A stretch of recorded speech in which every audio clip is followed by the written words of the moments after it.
In the vast land of Gu province, a world of mortal realm, there was the Qingming sword sect, one of the largest sects in this world.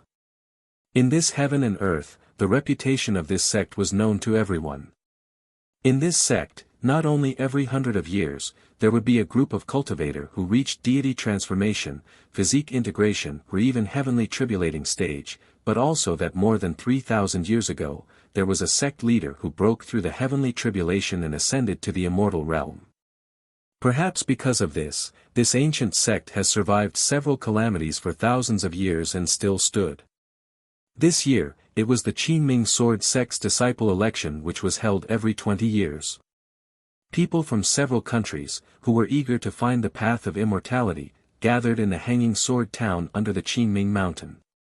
But that night, a catastrophe quietly came to Qingming sword sect before they knew it. In the night, 2 third-generation disciples were yawning boringly, talking about the latest martial art trivia and beautiful teachers and sisters. By the way, they thought about tomorrow's disciple election ceremony, wondered whether they would meet their fated one among new disciples. But when they talked, a cloud of darkness quietly covered the Qingming sword sect, and silently clouded the bright moon. The first thing that struck was a strong sense of oppression, which made them felt like they were suffocating, and these disciples guarding the mountain gate almost felt the strangeness and anxiety almost instantly. Afterward, outside the protection array which covered the Qingming mountain, the dark clouds filled the sky, and there were thunder snakes rolling in the dark clouds. During which a voice echoed as a thunderous rumbling sounded. "Old Qingming! I come to revenge." The rumble of thunder was louder, the thunderbolt exploded, and the thunder snakes in the dark clouds gathered together and turned into a large thunder lance. It slammed onto the protection array of the Qingming sect, causing a violent shaking. "Hurry up and report to the sect leader." The disciples fell to the ground with this violent tremor, but a second-generation disciple quickly reacted, hurriedly got up from the ground, shouted at the other disciples, and then rushed to the alarming bell. He used his fist like a hammer, hit the bell, made it ringing loudly. The array engraved on alarming bell made its sound echoed to all the Qingming mountain. At this moment, everyone in the Qingming sword sect heard this sound, and the second generation of disciples quickly commanded their junior brothers and sisters, and younger generations to take refuge. The first-generation disciples drove their respective flying swords, followed the elders and the leader to rise into the sky. For a time, countless swords flying on the top of Qingming mountain shuttled through, which was a beautiful scene. But the uninvited guest apparently did not have the patience to wait for the arrival of the sect leader and the elders. Seeing that the thunder lance was unbroken, the rolling black clouds under its control suddenly turned into a beast paw that covered the sky, and it suddenly swung toward Qingming sword sect.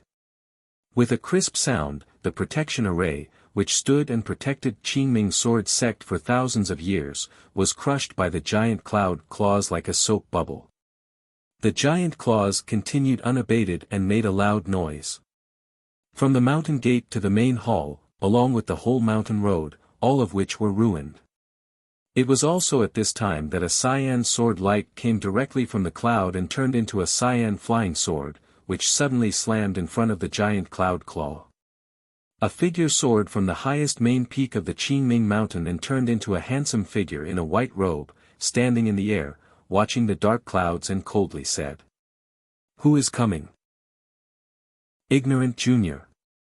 Haven't you heard of this thunder demonic venerable's reputation?" The dark clouds kept rolling, seeming to be brewing with anger. "Today I came to settle the odds with old Qingming. Get him out." Our founder, Qingming Ancestor, had already ascended 3,000 years ago. The sect leader, Zhu Yunzi, frowned. "If you are looking for him, you should go to the immortal realm, not to invade our Qingming sword sect." Ha ha ha ha ha ha. A laugh sounded from among the clouds. "Funny, ridiculous. Even that damned old Qingming can ascend. Okay, you are his disciples, so today I will destroy your sect, then I will seek revenge in the immortal realm."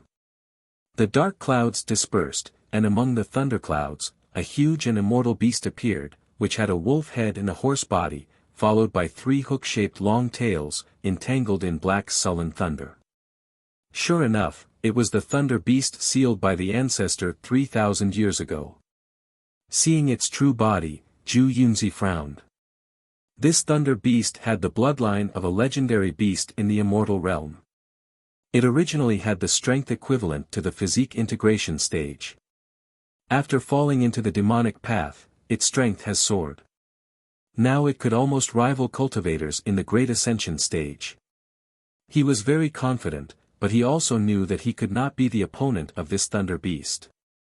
The one who had the highest rank in the sect was the Great Elder, but he was currently in closed-door cultivation. Once he was disturbed, not mention his lifespan would be affected, his chi essence would recoil and seriously injured him, which wouldn't help this case. Thinking of this, Zhu Yunzi's thoughts moved and contacted one of his close disciples. Go to 7 Stars Peak and ask Uncle Ancestor to come and help. A disciple in red clothing, driving a flying sword, swiping behind the elders, passed on the disciple's words and quickly took the lead. Then he turned into a streamer and flew to the most remote peak of the Qingming mountain. Seeing his disciple flying away, Zhu Yunzi relaxed a little, then he raised his fingers, and the blue flying sword under his feet turned into a stream of rainbow flying around him. Want to destroy the Qingming sword sect? Then I, Zhu Yunzi, can only compete with you Thunder Demonic Venerable for a while. While Qingming's leader Zhu Yunzi stopped Thunder Demonic Venerable, the disciple in red clothing also drove the flying sword and quickly came to the 7 Stars Peak. In a hurry, he didn't have time to show etiquette, walking up the mountain from the mountain road, but fell directly into the small courtyard near the top of the mountain.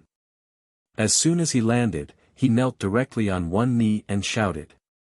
Qingming sword sect was attacked, and the sect lender sent this disciple to ask the Uncle Ancestor to come out to the rescue. The sound echoed and rang through the whole mountain. After a moment, the door of a room in the yard was pushed open, and a lazy voice came out. I know. The sound of the steps sounded, and then a figure appeared in front of the disciple. He couldn't help his curiosity, looked up, and saw a handsome young man standing in front of himself. That man's skin was smooth like a baby, but he had white hair and white eyebrows like a 100-year-old man. He showed a lazy face, and he wasn't wearing any clothing representing the Qingming sect. Instead, he was wearing a tight-fitting cloth robe, stepping on a pair of cloud shoes under his feet, and an iron sword hung on his waist, which did not look like a cultivator but more like a warrior. But what shocked the disciple the most was the cultivation rank of the legendary Uncle Ancestor. Qi refining stage. The disciple in red clothes was startled. This was a level of power that could be reached by almost everyone, including martial artists under the mountain. With the strength of the Thunder Demonic Venerable, let alone a Qi refining rookie, even if a nascent soul cultivator could only become its food. It's over, today is the doomsday for Qingming sect. The disciple in red muttered uncontrollably. Where is Zhu Yunzi now? The white-haired young man approached the disciple in red and asked him. But the disciple was clearly in an abnormal state, muttering some weird words. Hoo, we are already dead. What the hell are you talking about? Have you been invaded by demon hearts? The Uncle Ancestor, in the Qi refining stage, carrying his iron sword, came to the disciple, frowned and asked. Hey, I'm asking you, where is Zhu Yunzi? Is he on the main peak? No more, no more. The disciple in red showed the giving up expression on his face, raised his finger and pointed in the direction of the mountain gate. The sect leader is fighting with the demon in front of the mountain gate. Oh, I see. The white-haired and white-browed Uncle Ancestor nodded, and then squatted slightly, and the disciple in red clothes suddenly felt like he was in a terrifying storm. There was a loud bang, the whole 7 Stars Peak was shaken, the ground at his foot was broken. The disciples in red clothes were unstable and fell on his butts, looking at the figure of the Uncle Ancestor, who had already flown high into the clouds and jumped in the direction of the mountain gate. At the gate of Qingming sword sect, the disciples and elders looked up at the sky, seeing their leader fought with the invader in the clouds. In the sky, the lightning snake and sword shuttled endlessly, surging with huge energy. Even a bit of energy leaked out in the meantime could easily blow up a small hill. A few minutes later, a muffled noise suddenly heard in the clouds. A white figure fell from the clouds and hit the bell in front of the mountain gate, making a loud noise. The dust dispersed, and Zhu Yunzi slowly stood up from the ground, holding his fate sword. Blood came out from his mouth. He looked up at the sky with a solemn look. Ha ha ha, thousands of years later, Qing Ming's successors are nothing. With the thunder and lightning, Thunder Demonic Venerable descended from the sky, staring at Zhu Yunzi on the ground with the posture of a winner. You have been defeated. Old Qing Ming's sect is ruined here today. It raised its head, and a thunder light was emitted from the spiral unicorn on top of it, communicating with the thundercloud, brewing extremely terrible moves. But at this moment, a figure fell suddenly in the sky and kicked the thunder beast. Boom! The thunder beast was caught off guard and flew upside down, landed on a small hill bag outside Qingming Mountain, and crashed the whole mountain. Who? It roared angrily, rushing out of the dust, but saw a young man with white eyebrows and white hair, standing in front of Zhu Yunzi, looking at it with all his heart. My name is Bai Qiran. The man smiled gently and said. Today, on behalf of my teacher Qingming Taoist, I will kill you. The thunder beast stared at the man carefully for a moment, then suddenly burst into laugh. Ha ha ha ha ha ha. What are you talking about? This is the funniest joke I have ever heard in my life. Thunder Beast pointed at Bai Qiran with his forefoot, and his tears and snot came out with a smile. A qi refining rookie dares to claim to be an apprentice of old Qing Ming. Huh, your insult to him is far beyond my imagination. Laughter gradually converged, and Thunder Beast said lowly. Go away and I can let you go. That won't work. Bai Qiran smiled, but his forehead was cramped. Do you have any problem with the qi refining cultivators? What? Thunder Beast did not want to answer this boring question. When he saw Bai Qiran, he opened his mouth and sprayed out a thunder, trying to smash Bai Qiran along with Zhu Yunzi. The main goal of this thunderbolt was still Zhu Yunzi. In its thought, a small ant in the qi refining stage didn't worth for it to pay attention, it could erase countless ants like this with a sneeze. Sect Leader. Seeing the Thunder Beast's attack, the disciples screamed, but Zhu Yunzi was calm, because he saw that Bai Qiran in front of himself had pulled out his sword.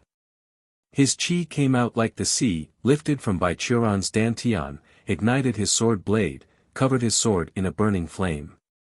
This was the most commonly used basic skill that every cultivator could learn and use.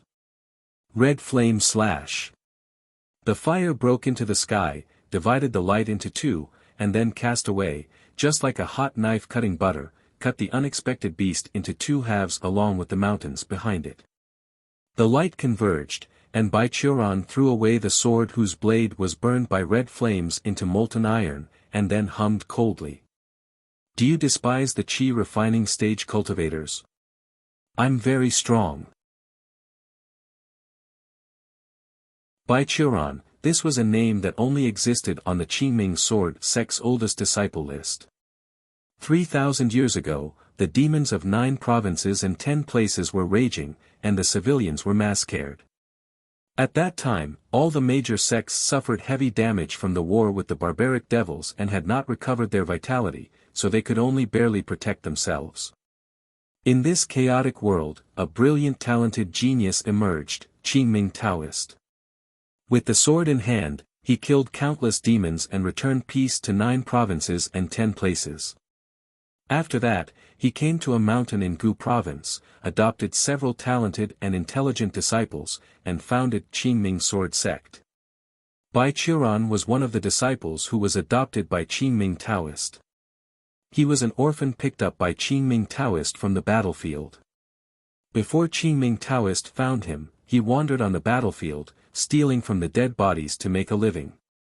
Because he was born with the heavenly level of wood spiritual root, he was favored by the Qingming Taoist and was taken to the mountain as his third disciple. Bai Qiuran's talents were very high, and his ingenuity was also the top among Qingming Taoist's disciples. He began to practice at the age of 10.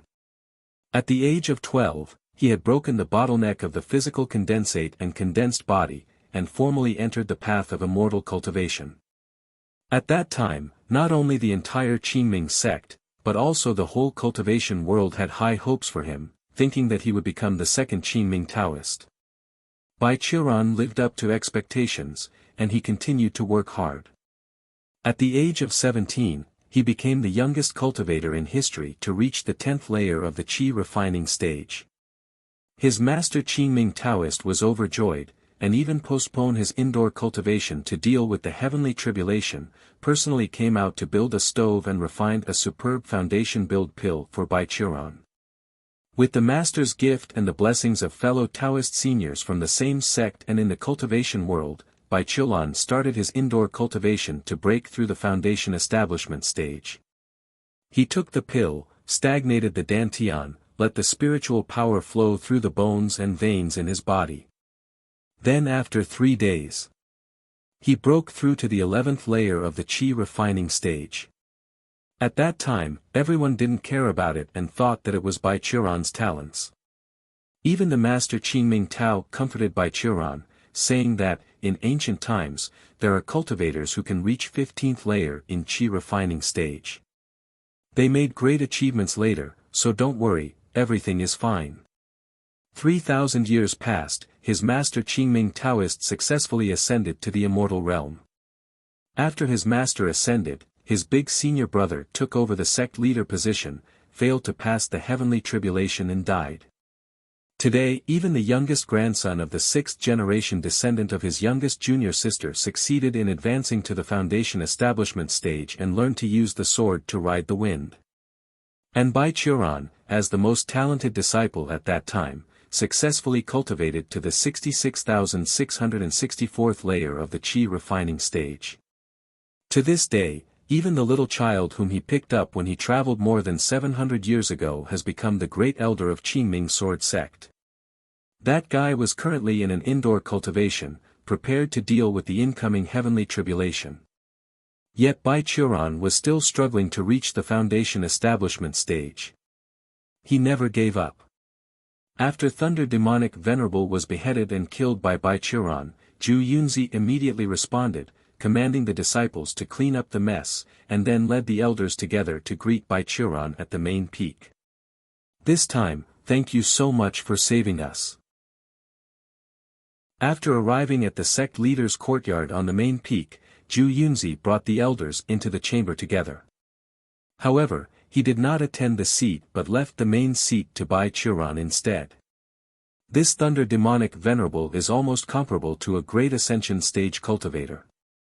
I am afraid that no one in the Righteous Alliance can defeat it alone. By that time, not only the Qingming sect will suffer a catastrophe, it will also be a disaster for the whole cultivation world. It's nothing. Bai Qiuran replied very gently. Among Master's disciples, I am the only one who has survived to this day, and it is naturally incumbent upon me to guard the legacy that left by him. Fortunately, there were no disciples injured this time, but it will take time for our sect to recover. The third elder Bi Yunzi said. Sect leader, what about tomorrow's disciple selection? Postponed for 3 months. After thinking about it, Zhu Yunzi said.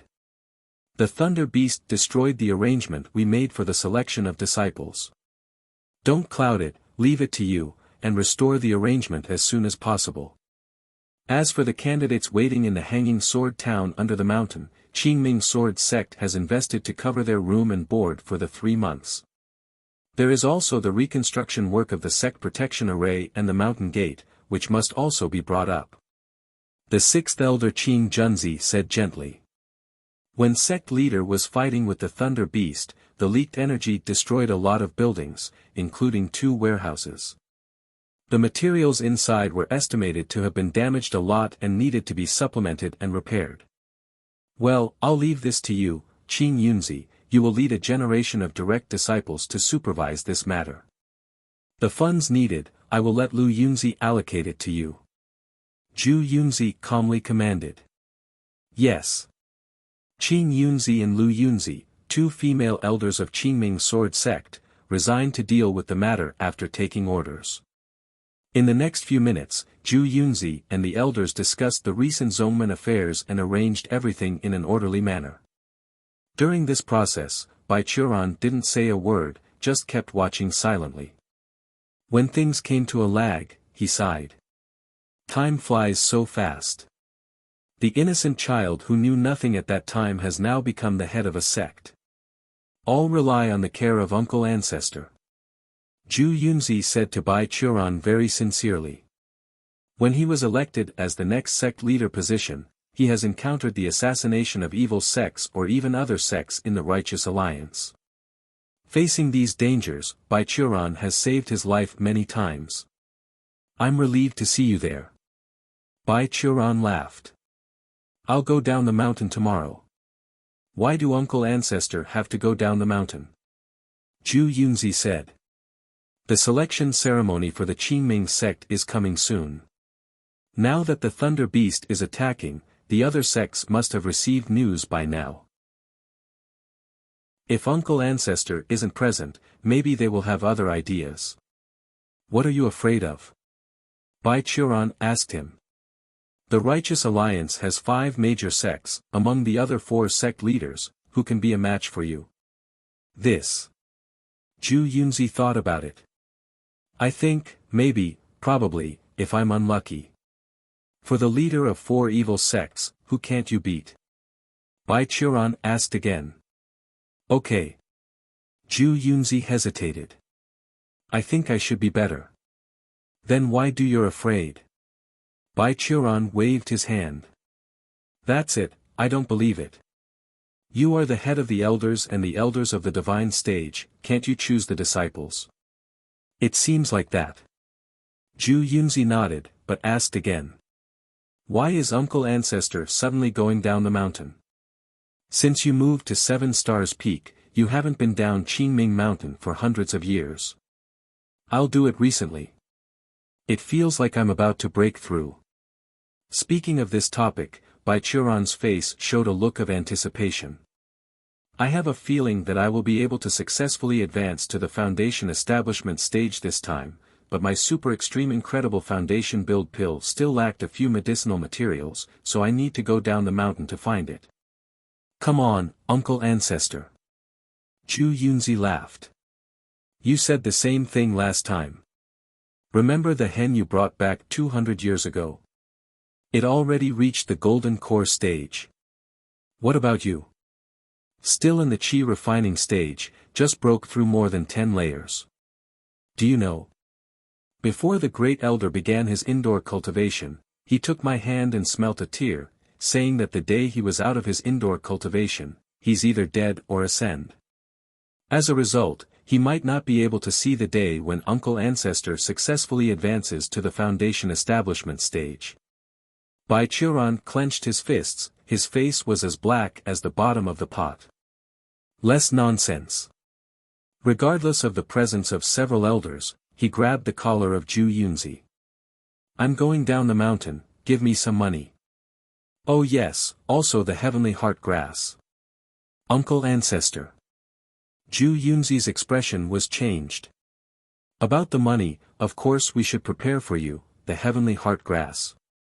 It's something extremely hard to find even for us. There is no such thing in Qingming sword sect storage. Where can I find? I know that when you went down the mountain 30 years ago, you encountered one. Your kid, who are you trying to lie to? Bai Churan pointed to Zhu Yunzi. Besides, you don't practice poison path. If you want this thing to be useful, you should give it to me. I'm going to sell it at the next auction of the Righteous Alliance. Zhu Yunzi still resigned. Furthermore, you may not be able to advance to the foundation establishment stage, and it will be wasted in the end. No more nonsense, do you give me or not? Bai Churan asked. Zhu Yunzi hesitated, then shook his head. Okay, that's fine. Bai Qiuran walked outwards and murmured in his mouth. I went to Little Lu to get the money. By the way, maybe I'll accidentally reveal to her that 300 years ago, you and Little Xian, Little Fu, Little Bai sneaked into Moonlight Lake to peep her and Little Qing's bathing. The second elder, the fourth elder and the fifth elder jumped out of their seat together. Sect leader. The second elder Xian Yunzi stepped forward first. Senior brother, Uncle Ancestor has guarded Qingming Sword Sect for more than 3,000 years, and now it's just a little grass, why wouldn't you give it to him? Exactly. The fourth elder Fu Yunzi followed. Besides that, Uncle Ancestor was our elders. What the elders wanted, as a disciple, we should go all out to find out for him. That is called our filial piety. You too. Zhu Yunzi's face was full of cold expression. Sect leader, I think second senior brother and fourth senior brother are speaking the truth. The fifth elder Bai Yunzi said. Moreover, it was you who took the lead at that time. If junior sister Lu and junior sister Qing go berserk, in the end you'll also suffer the most. Zhu Yunzi looked at the three companion who had no struggle, betrayed the revolution and immediately surrendered to the evil force, then looked at the evil force who was leaning against the door with a smile. He finally sighed. Uncle Ancestor, you're right. I am your great-great disciple, it's my duty. The Qingming sect leader tried his best to look calm. What do you want? You just need to say one word, I will have men bring it to your 7 stars peak. You don't have to collect things in person. After getting what he wanted, Bai Qiuran left the main peak of Qingming Mountain with great joy and returned to the 7 stars peak where he lived. However, during the period when Bai Qiuran left, there seemed to be uninvited guests in the courtyard. When he came to the gate, Bai Qiuran felt an unpleasant cold and gloomy atmosphere emanating from his courtyard. He stopped for a moment, then opened the gate without fear, walked into his bedroom, and saw the uninvited guest standing in front of his bed. It really is you, Xueling. Looking at the young man wearing a white robe and blue complexion, Bai Qiuran sighed. Why do you come here?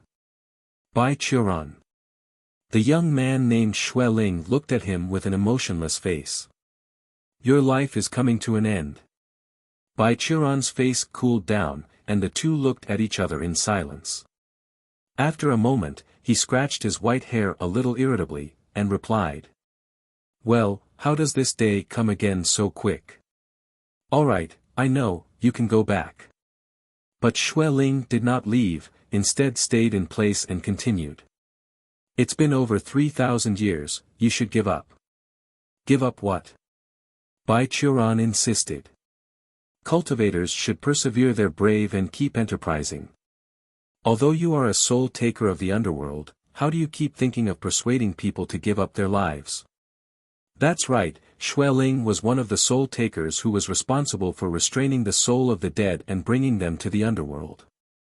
As a ghost who brought death to the human world and maintains the order of the heavens and the earth, unless Xueling himself was willing, living beings could not see him, including cultivators who have set foot on the path of immortality. In the whole Qingming Sword Sect, except for Bai Qiuran who was dying and the great elder who was about to pass the heavenly tribulation, even Zhu Yunzi couldn't feel Xueling's existence. As a soul taker, Xueling and Bai Qiuran could be regarded as old acquaintances. Although Bai Qiuran has unrivaled strength, could even kill a thunder beat with a sword, but he was still a cultivator during the qi refining stage. Cultivators in the qi refining stage, no matter how strong, always had many insurmountable obstacles, and lifespan was one of the most important ones. A cultivator in the qi refining stage could live for a maximum of 300 or 400 years. At this age, if he couldn't successfully, then his physical body would be dead and his soul would be detained. Soul taker would come to take their soul and send to the wheel of reincarnation. However, Bai Qiuran was one of the most distinctive. First, the endless qi in his body guaranteed that his physical body was stronger than the physical body of an ordinary immortal, and would never decay. Second, he had the heavenly level of Wut's spiritual root, which not only increase his speed of cultivating, but also ensured that the body fully absorbs the medicine, and could use the pill with an unlimited number of uses. Among the pills, there was one called Longevity Pill. Every time a cultivator consumed one, he or she could increase the lifetime by 5 years.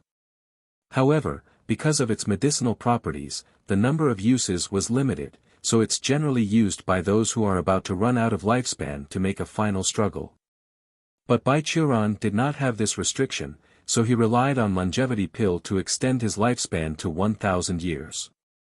The first meeting between Baichuran and Xue Ling was more than 2,000 years ago, when Baichuran's lifespan was about to exhaust the first time.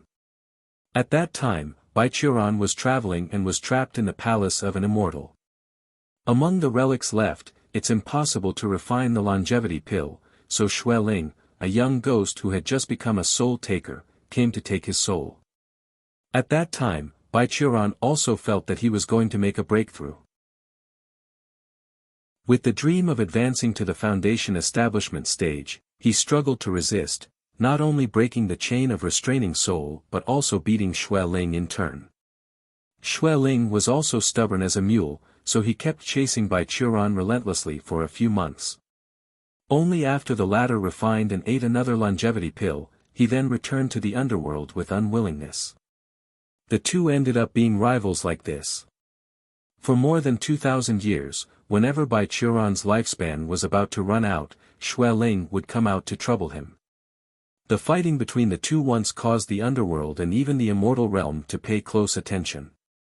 Until hundreds of years ago, when the underworld dispatched a large number of soul takers and hell judges to cooperate with Xue Ling to arrest Baichuran, but still ended up in failure, thus Xue Ling slowly gave up his intention to use force to detain Baichuran's soul. Now Xue Ling has basically become Baichuran's lifespan alarm clock. Whenever his lifespan was about to run out, the soul taker would come to remind him that it's time to refine more Longevity Pill. I just want to advance to the foundation establishment stage. Well, you know the old rules anyway. Xue Ling squinted at him. If the time comes and you don't find a way to extend your life, I will come to capture you. Go, go, go. Baichuran waved his hand impatiently. Do you have so much free time to waste here? Seeing Baichuran's expression, Xue Ling didn't intend to talk with him anymore. He turned around and walked to one side of the room.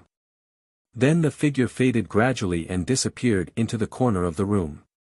Baichuran fell to his bed all of a sudden, resting his head with his arms, watching the top of the mosquito net. His life has continued like this since his master Qingming Taoist ascended. As a cultivator in the qi refining stage, he has been fighting the bottleneck of foundation establishment stage every year for 3,000 years. Every year was his last year to live, and every year he must rely on Longevity Pill to continue to live. As time passed, those who had high hopes for him, some ascended, some failed to pass the heavenly tribulation, some died in the battle. Those who wanted to harm him in the Qingming sect were all dead, none was spared. And this state of life has also left him unable to enjoy the happiness that cultivators could enjoy in their long life. He had no acquaintances and reputations. He watched his first love became the wife of his senior brother, being alone for 3,000 years. He took off the red robes of disciples, rejected becoming the leader of Qingming sword sect, and came to this most remote peak alone, living alone. He has been refined qi for 3,000 years, only for advancing to the foundation establishment stage one day. Ah, really troublesome. Impatiently scratching his waist, Baichuran was lying on the bed, muttering. It seems that when going down the mountain this time, I also have to find the materials for Longevity Pill. It's a good day, a long journey with song and wine. Every time he went down the mountain, Baichuran felt a lot more relaxed. Although he was already aloof, he always felt a bit above Qingming sword sect. Now he left the sect and stayed away from the mountain. Baichuran was finally able to be a pure Baichuran, not Baichuran the ancestor of Qingming sword sect. There were 10 kingdoms in the Gu province, and the kingdom which the Qingming mountain located was called Shangxuan. All the materials Betrothal Yue's looking for this time could be found in the territory of the Shangxuan kingdom.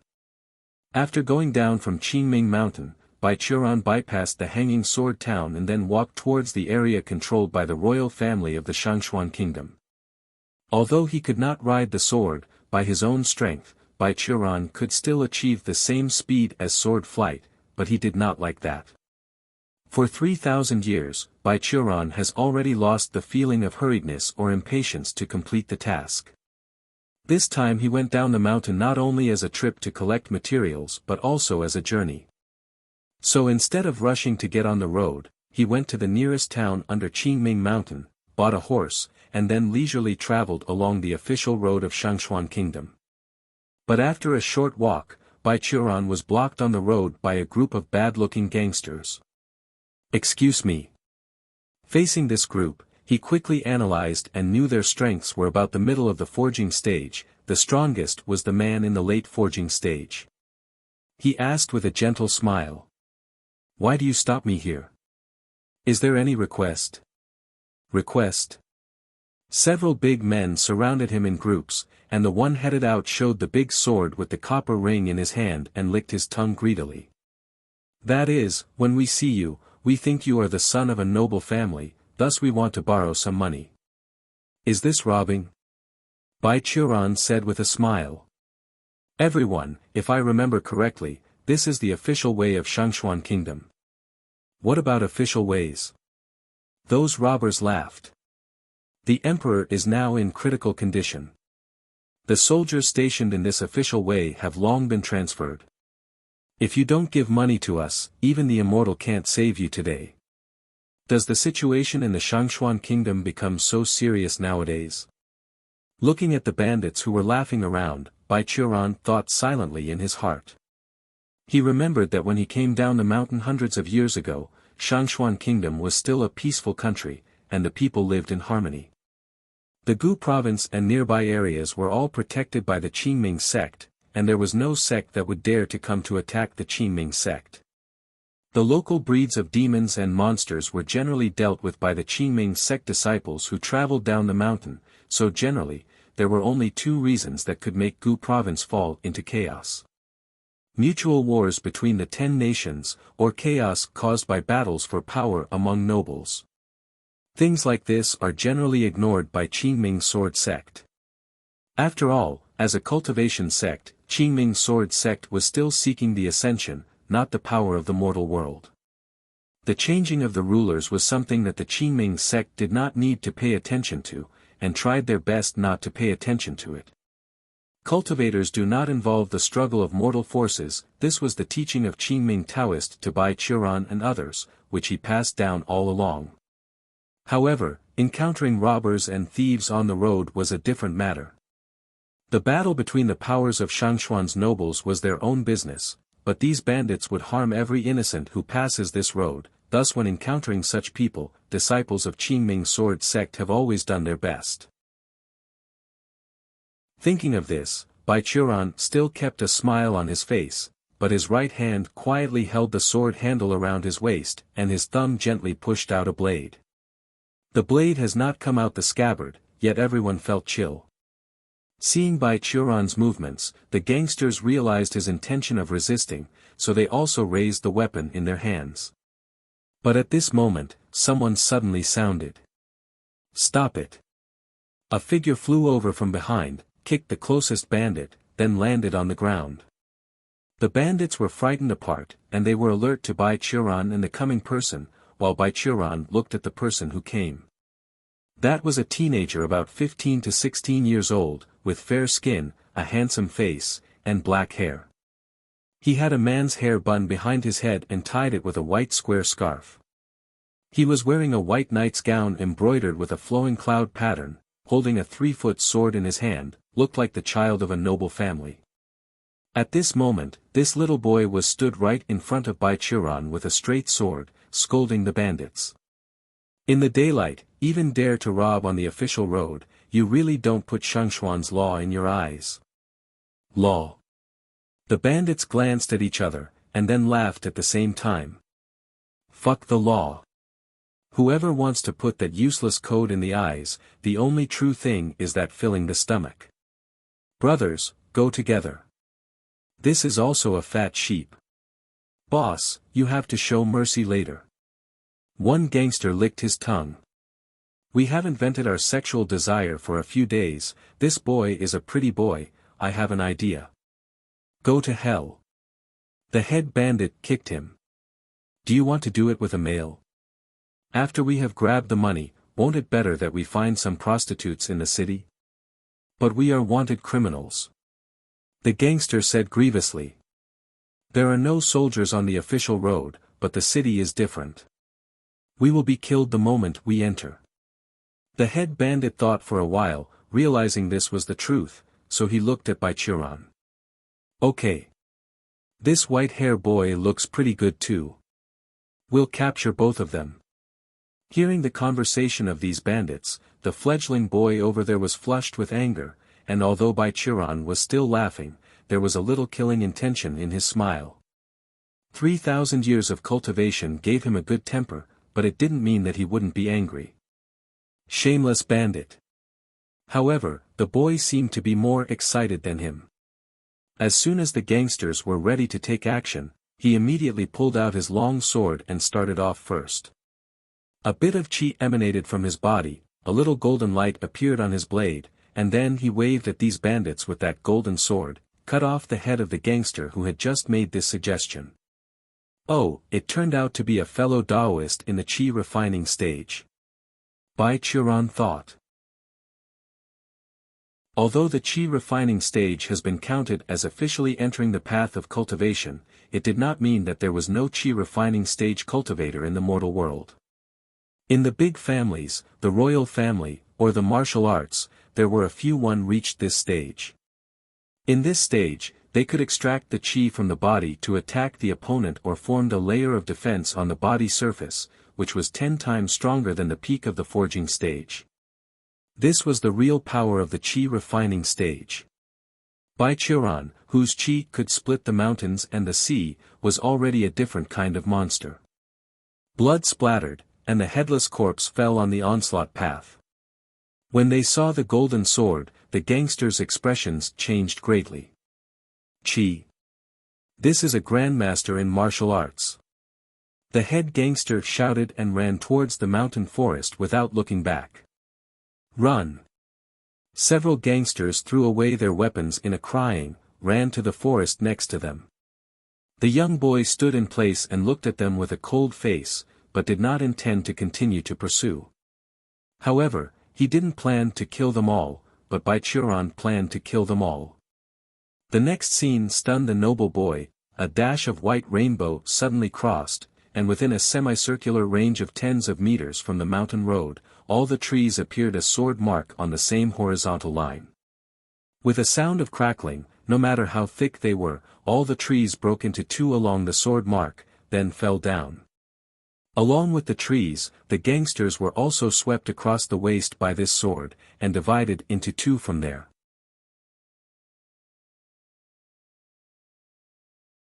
After all the gangsters died, Baichuran returned his sword to the sheath. Bro, thank for your help. What is your name? The noble boy frowned, instead of answering Baichuran's words, but asked. They have all fled. Why do you have to kill them all? Why can't you be forgiving? Now, look at them, do you really think they understand the principle of being forgiving? Baichuran shook his head and responded with a smile. If you and I let them go today, tomorrow, or the day after tomorrow, they will forget today's fears, pick up weapons, continue to harm others, and the people who meet him may not be strong like you and me.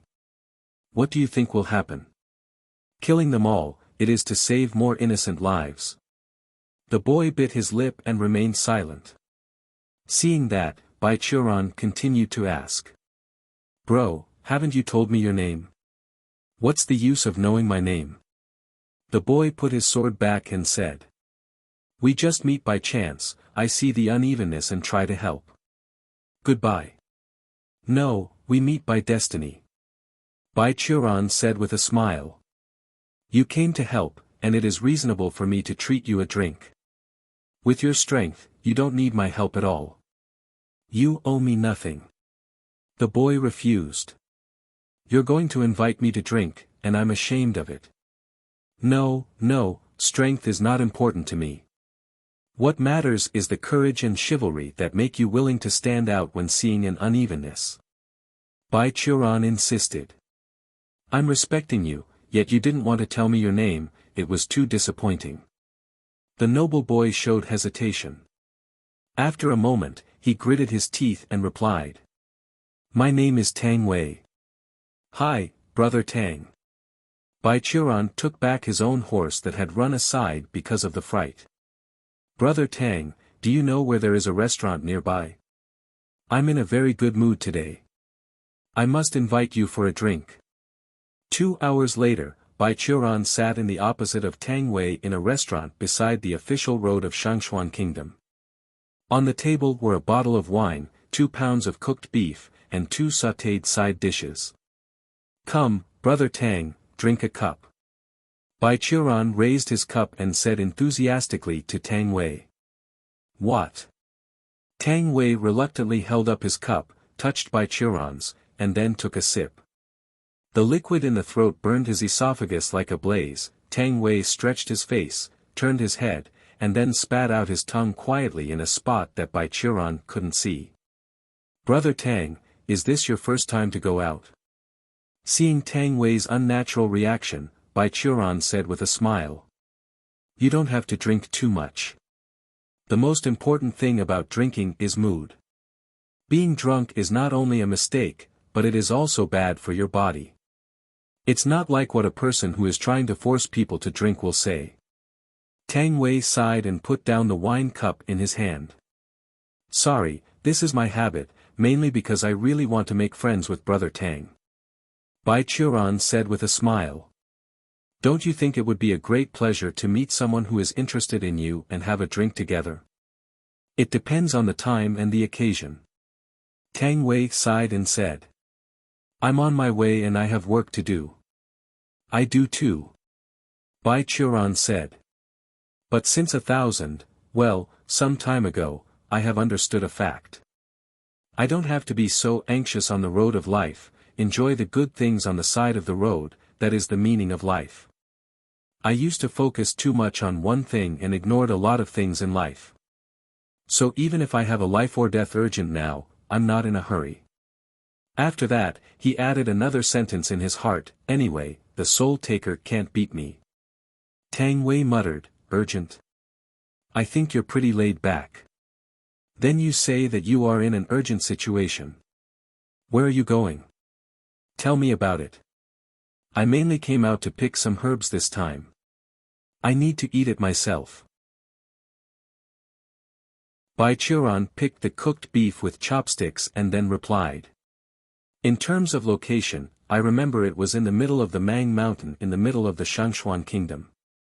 Well, I don't know if that place is still called by that name. You want to go to Mang mountain? Hearing Bai Churan's words, Tang Wei looked at him very unexpectedly. Yes, is there anything wrong? Bai Churan asked. No, it's just that there have been demons in that mountain recently, devouring living people. I heard that many people nearby have already been eaten by it, and even martial art masters have been killed and injured a lot. Tang Wei paused and said. Actually my destination is also there. That's a coincidence. Bai Churan laughed. But I heard that Gu province is the place where the Qingming sword sect is located. If there are demons on a rampage, why don't you go to the Qingming sword sect? I think they should be happy to help and kill the demons. Qingming sword sect, huh? Speaking of this topic, Tang Wei's face suddenly became very unsightly, he hummed coldly. They will, but it is just the merits of earning the good karma, not that cultivators are good. It seems brother Tang has a lot of opinions on Qingming sword sect. Bai Churan quietly said. These cultivators collect many offerings from countries of Gu province every year. They say to protect the world in the righteous path, but now people of Shangxuan kingdom are living in misery, where are they? Tang Wei said angrily. The modus operandi of Qingming sword sect is not to interfere in the internal affairs of the mortal world. I have come along and heard some news. The situation in the Shangxuan kingdom today is caused by the inaction of the senior officials. Therefore, Qingming sword sect's action is reasonable. Bai Churan said. But if someone goes up the mountain and asks the disciples of Qingming sword sect to go down the mountain to protect the safety of the people, I believe they will agree. Do not interfere in the internal affairs of the mortal world. Tang Wei sneered. Did you know? The current spiritual advisor of the Shangxuan kingdom is from the Qingming sword sect. He told the emperor and princes many rumors about immortality and make them not care about people's livelihood. Is that so? Bai Churan frowned. He didn't want to care about the internal affairs of Shangxuan kingdom at first, but if it really involved Qingming sword sect, then as an ancestor, he could not turn a blind eye. Whether there was a scum among Qingming's disciples, or someone disguised to use Qingming sword sect's name, he must deal with this and not let the sect created by his teacher be ashamed. After making up his mind, he decided that after collecting the medicinal herbs, he would go to the Shangxuan kingdom's capital to take a look. Bai Churan skipped this unpleasant topic and said, Brother Tang, since your destination is also a Mang mountain, then I have a proposal. On this journey, we might as well go together, so we can take care of each other. What do you think?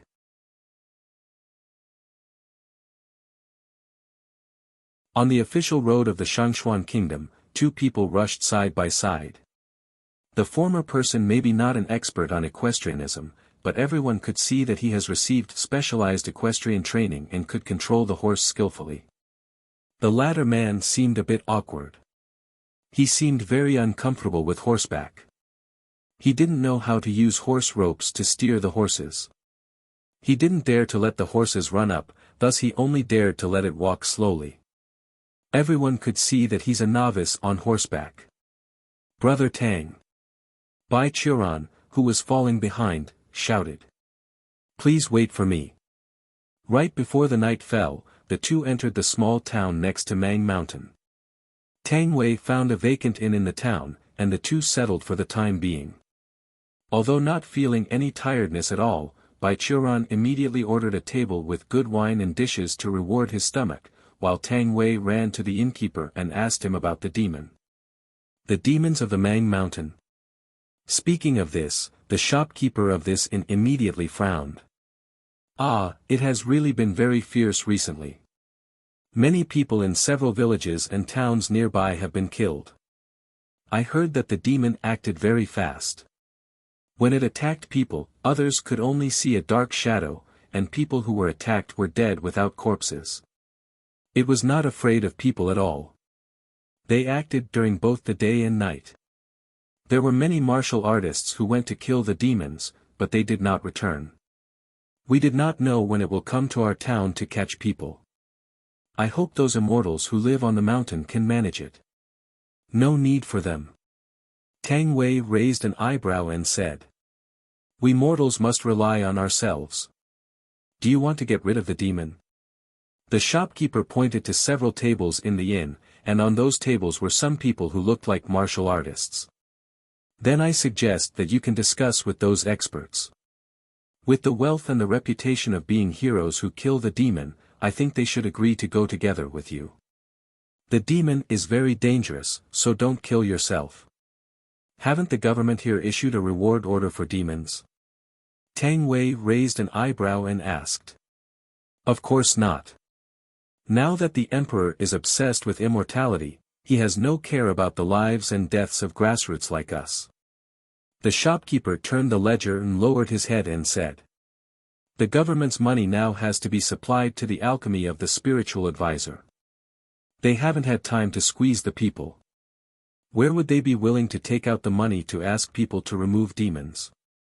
We haven't counted on the government of Shangxuan Kingdom since long ago. Tang Wei returned to the table in silence. Bai Churan, who was pouring wine, saw his face and asked. What's wrong? Brother Tang, your face doesn't look very good, is that demon terrible? It's amazing. Tang Wei returned to God and did not tell him anything about the government, but said. Bai Qiran, after taking you to the horse market tomorrow to sell the horse, let's go our separate ways. Oh. Bai Qiran put down the jug and asked. Why? I'm going to Mang Mountain too. Because I'm going to deal with my own business. Tang Wei replied. Bai Qiran, listen to my advice, after all, you just go to Mang Mountain to collect the medicine. After you have finished the medicine, you should go away. The demon in the mountain is also a very dangerous thing, even for a martial arts master like us. Don't go if you still want to live. Since Brother Tang insists so be it. Bai Qiran was not an inflexible man, he just wanted to have a companion along the way. Since the other party made it clear that he wanted him to leave, of course, he wouldn't insist on it. Brother Tang. He raised his glass and said to Tang Wei. I'm very happy to know you as a friend. If there is fate, hope I can see you again. The next morning, after Tang Wei took Bai Qiran to the horse market to sell the horses, the two officially broke up. Tang Wei stayed in the town and didn't know what to do, but Bai Qiran took a leisurely mood as if he had stepped into the now crisis-ridden Mang Mountain. On the mountains, not only the demons were now raging, but also many ferocious beasts. The Mang Mountain was a place where spiritual energy gathers, and there are many materials needed for pill refinement. Therefore, the beasts here were stronger than in other places. Among them, there were even spirit beasts that had intelligence and could use simple spells. Of course, these things were no threat to Bai Qiran. Although he was very embarrassed about his level, in 3,000 years, he has gone through all the most dangerous places, which were much more than this. He came here just to look for some herbs that were not commonly used in foundation build pill. Bai Qiran's super extreme incredible foundation build pill has long been separated from the standard foundation build pill. In order to cope with his special situation, he has added many private goods to foundation build pill, which has become unrecognizable. If a normal chi refining cultivator used it to make a breakthrough, it's estimated that he would not be able to bear the medicine's power and would die directly. And now he was approaching the breakthrough again. In his recipe, there were just a few medicinal materials that, although very rare, were not very high level and were not widely used. Sometimes cultivators ignored them even when they see them, so there was no stored one in the warehouse of Qingming sword sect, thus Bai Qiran had to go down the mountain to pick it up. After half a day's journey, he finally entered the range of Mang Mountain. Bai Qiran immediately released his soul awareness and looked for the needed medicinal herbs. Tang Wei, who was riding in front of him, looked helpless, making the horses who sat down slow down and went together with Bai Qiran. Seeing you go out with a horse, I thought you can ride. Tang Wei said helplessly. I didn't expect you to be so strong yet couldn't even ride a horse. I used to travel by walking. Bai Qiran smiled with a stunning smile. Then why do you buy a horse? Tang Wei asked. Having too much money to spend? I'm just in a good mood, so I bought a horse. Bai Qiran laughed. Any questions? I'm starting to regret the promise to go with you. Tang Wei sighed. It should have taken only 3 days to get there, but now it took us 5 days. Haha. Bai Qiran also said a little embarrassedly. Sorry, as I get older, my character becomes more procrastinated. We should be able to go to the small town in front of Mang Mountain tonight. When you get there, take the horse to the market and sell it. Tang Wei said. Anyway, you can't ride it. With your cultivation level, you might go faster by walking. When he was at a roadside restaurant, Bai Qiran proposed to travel Tang Wei. Perhaps because of Bai Qiran's superior, compared to martial artists, Tang Wei agreed to his suggestion. For 5 days since then, the two have been traveling together. Tang Wei was responsible for guiding the way, and Bai Qiran was totally in a playing mentality. The two went all the way to the hinterland. After 5 days, they finally came to the vicinity of the Mang mountain.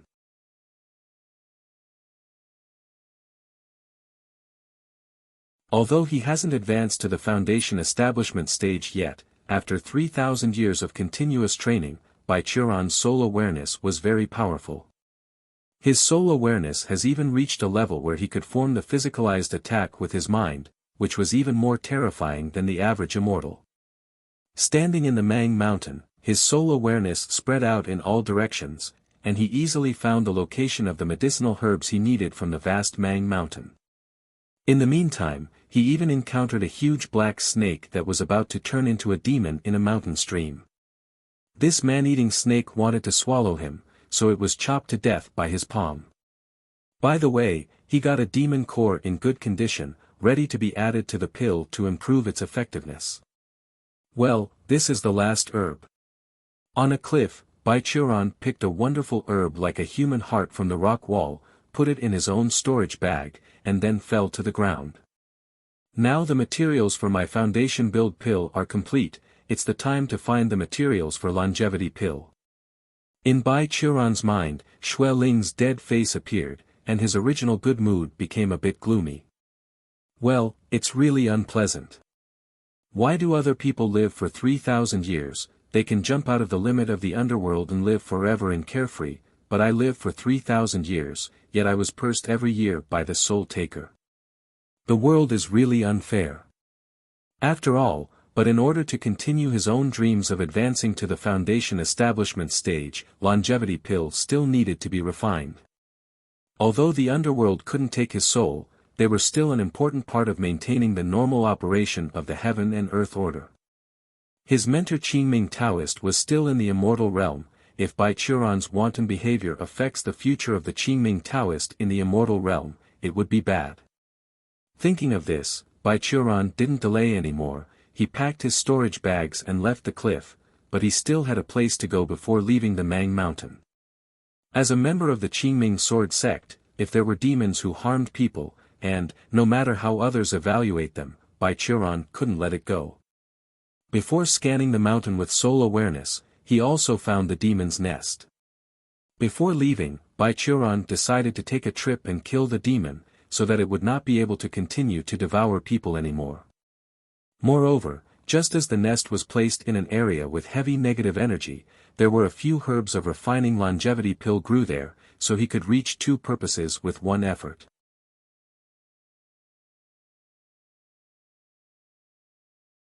Tang Wei felt his hands and feet were cold as he was desperate. Originally, he came out this time to prove to his father that mortals could protect themselves without relying on cultivators, hoping that his old father, who was indulged in cultivation, could wake up. So after hearing that there was a demon in the vicinity of the Mang mountain, he rushed all the way. After going through a lot of troubles and spending a lot of his personal belongings, Tang Wei successfully raised funds and convened a group of martial arts masters ranging from the forging stage to the qi refining stage, and organized a team to go to the mountains to fight against the demon. Of course, although Tang Wei lacked experience, he was not stupid. While raising funds, he has already collected information about the demon beforehand and compared the strengths of the two sides. After hearing the villagers nearby and comparing the description with the books that they have seen before, Tang Wei confirmed that the demon was a high-level qi refining stage. It's a zombie demon with strength comparable to those of the elders in the martial arts sections. It's dangerous, but as long as there were enough people, they were not incapable of dealing with it.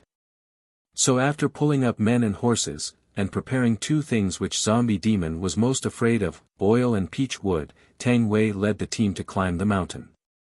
It took 3 days for them to find the trace of the demon, all the way to the demon's nest. Tang Wei ignited peach wood soaked with oil, and the flame successfully pushed the zombie demon out of the lair and effectively weakened it.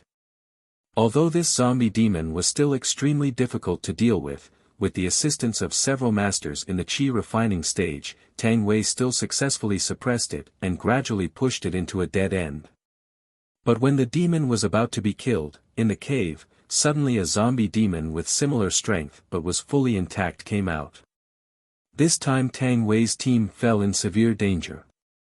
Under the combined force of the two zombies, most of the forging stage in the team were quickly killed, and only a few in the chi refining stage survived. However, as time passed, they were killed one by one and were dragged away by the two zombies. Tang Wei and the last master in the chi refining stage were forced into the lair by two zombies. Just now, the master who has fought alongside him so far has been killed and his heart was dug out by the demons. His own chi almost exhausted, he definitely couldn't hold until the next round. Two zombies demolished the poor guy's body, spilled his brain on the cave wall, and then roared and ran towards Tang Wei. Tang Wei also grasped the sword tightly with his sweaty hands and raised the last bit of chi. However, at this moment of life and death, suddenly, from the side of the cave, there was a magnificent wave of scorching spirit rushed toward them.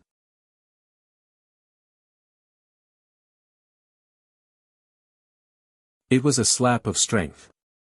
During the attack, the crimson energy was turned into a huge palm, and with a bang sound, it pinched the two zombies together and patted them to the wall of the cave. The mountain shook, and gravel and soil blocks continued to fall. Tang Wei saw this and quickly lifted the sword up to protect himself. After the dust settled, Tang Wei looked at the wall aside, and there was only a bottomless palm print there. The two zombies were gone, and it seemed that not even a single bone was left. "Brother Tang." A gentle voice sounded next to him. "We meet again." Tang Wei turned his head and saw Bai Churan standing with his hands behind the entrance, looking at him with a smile. "Bai Churan." Tang Wei felt relieved and asked again. "Why did you come here?" "Why can't I?" Bai Churan responded. "After hearing that a demon is harming people, as I've come here, if I will go back without doing anything, my mentor will kill me when he knows it." "You are pretty good." After hearing Bai Churan's words, Tang Wei's expression eased slightly. "But it's too dangerous for you to come here alone, be careful." At the moment when Tang Wei's exclaimed sound, Bai Churan's mind power also captured the thing that climbed from the ground and flew towards himself. He turned quickly and stretched out a hand to resist the attacking demon. Boom!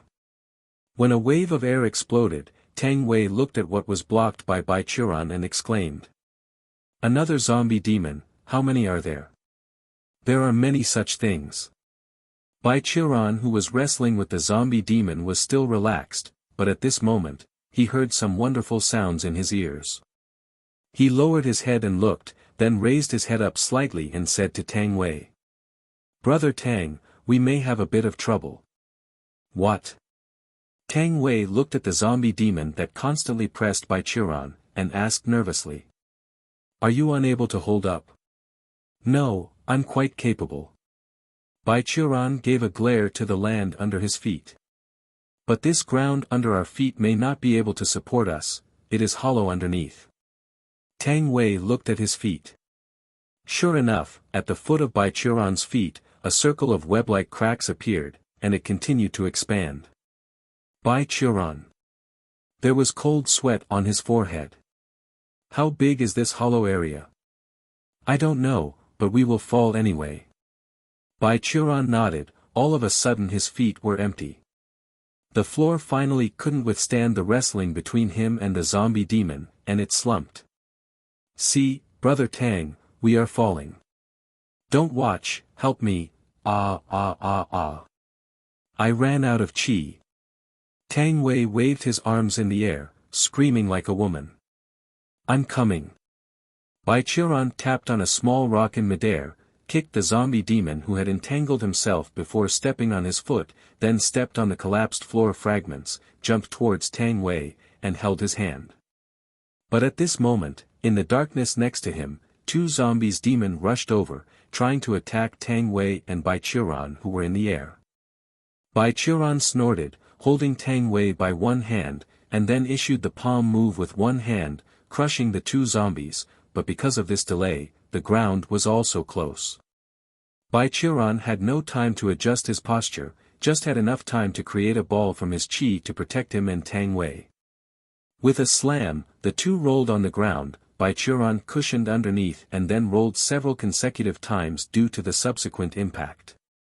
Tang Wei dizzily raised his head. "Brother Tang, are you okay?" Baichuran's voice of concern sounded in his ear. Tang Wei shook his head so that he came back to his senses. "Well, I'm fine, you." When he was talking, he suddenly felt that his chest was a little warm and bowed his head, only to find that Baichuran's palm was resting on his chest, supporting his body. At this moment, Tang Wei heard the sound of a string in his head completely broken, and his face blushed instantly. "Ah ah ah ah ah." Tang Wei suddenly screamed and got up, away from Baichuran, and covered his chest. He, or more exactly, she, felt confused at the moment, afraid that her secret would be discovered by Baichuran. As a result, she heard Baichuran's calm voice. "Brother Tang, look like you are fine. Don't get me wrong, I am a normal straight man and doesn't get attracted to men at all." Ugh. Ugh. Did he not find out? Tang Wei was frozen in place, and then she heard Baichuran continue to say. "But I was still worried before, Brother Tang, would you be a girl dressed as a man? After all, some of your previous actions were too sissy. But now I can rest assured that the kind of cliché doesn't end up happening to me." He turned his head, smiling brightly like summer flowers. After all, even if using a chest wrap, how can a woman train her chest muscles so hard and sturdy? Judging from your chest muscles and ribs, compared to mine when I entered the chi refining stage the first time, even I feel ashamed.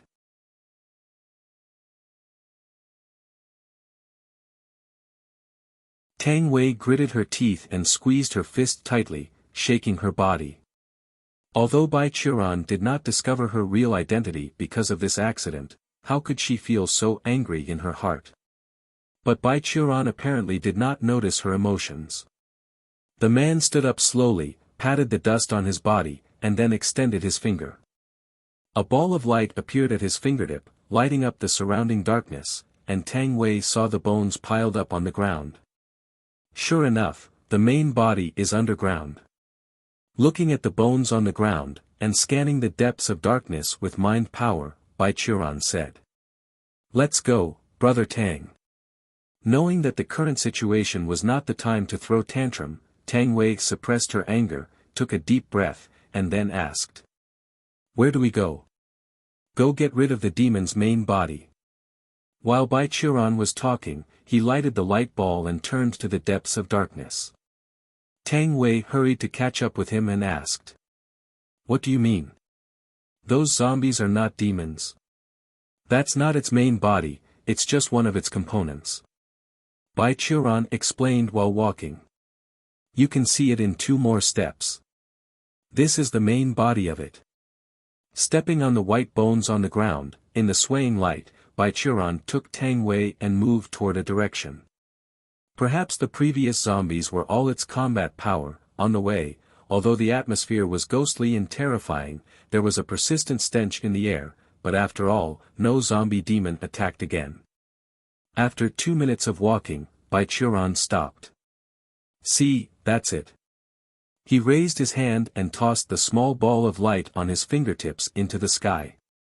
The light ball slowly rose to mid-air, and then released a magnificent beam of light, like a little sun, which illuminated the darkness and revealed the bottom of the cave. In the light, Tang Wei saw the whole picture of this huge cave and couldn't help taking a cold breath.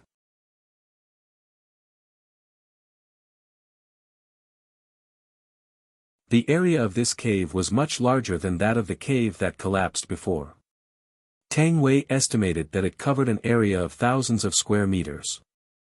On the ground of this cave, all the white bones were densely packed. The number of people died here was uncountable.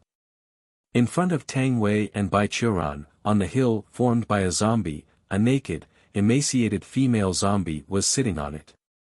Its lower body has been completely fused with these zombies. It seems to be absorbing the endless resentment ki and death ki from the zombies through this channel. After seeing Baichuran and Tang Wei, the female zombie opened her mouth and her throat also started to swell and bulge. What the hell is this? Tang Wei asked numbly. A female zombie is a monster that is born after absorbing resentment ki. We generally call it a zombie mother, and it can be regarded as a high-level demon. Bai Qiuran replied. But it is very strange. Normally, zombie mother can't be born in ordinary countries, unless there is a large-scale death. Why is there such a thing in this deserted mountain? Just think about it later. Tang Wei felt a twitch in her stomach. It's going to attack us. After Tang Wei finished speaking, the body of the zombie mother sitting on the zombie mountain suddenly appeared a weird swelling. An obvious human-shaped seal was moving up the esophagus from its belly as if it had encountered a dangerous python. Spitting out the prey she had just swallowed, an adult-sized body covered with unknown liquid came from its mouth. The zombie rolled down the zombie mountain, suddenly struggling to stand up, turned into a zombie demon, roared and ran toward Bai Qiuran and Tang Wei. Ah, this kind of thing. Bai Qiuran frowned in disgust. I don't want to touch it either. But the zombie apparently wouldn't listen to his complaints. It rushed at them at a speed exceeding the limits of mortals. Bai Qiuran put out a palm, which turned into a magnificent palm force, forming a golden vigor. It slammed on the body of the zombie demon, broke it to pieces, but in this time the zombie mother spat out a new zombie demon. Is there no end of them? Tang Wei asked while covering his nose behind Bai Qiuran. Generally speaking, in order to protect themselves, the zombie mother can turn all the corpses in the range into zombies, except for the one only had bones left. Bai Qiuran replied. What then? Tang Wei Dao. If it continues like this, is your qi enough? It doesn't matter, just kill the zombie demon and the zombie mother together. Seeing that the second zombie monster leaped again, Bai Qiuran raised his hand again, but this time he did not push the palm but raised two fingers together. Thunder seal. Click. A dragon-shaped silver thunderbolt shot out from his fingertips. With a loud rumbling noise, the zombie monsters were turned to ash without resistance. The thunderbolt continued unabated, hit the zombie mother sitting on top of the zombie mountain. The lightning power and high heat contained in the thunderbolt caused a huge explosion. The exploding cloud of fire ignited and wrapped the whole corpse mountain with the zombie mother in the flame.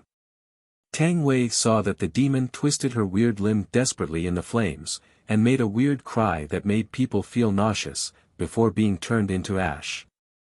Is that all right? Tang Wei asked uneasily. That's it. The zombie mother is destroyed, and no new zombie monster will be born in a short time. Bai Qiuran nodded. But in the soil layer outside the cave, it seems that there are still two zombie demons buried to prepare to block the door in the opposite direction. When I go out later, I will deal with them together. Thank you very much, Bai Qiuran. Tang Wei was relieved. If you don't come here, I'm afraid I will die here. It's okay. Bai Qiuran smiled. Just a flip of the hand. However, do you have a high degree of cultivation? I think this zombie mother is beyond the scope of the master of martial arts, but you can actually kill it and the zombie monsters it produces.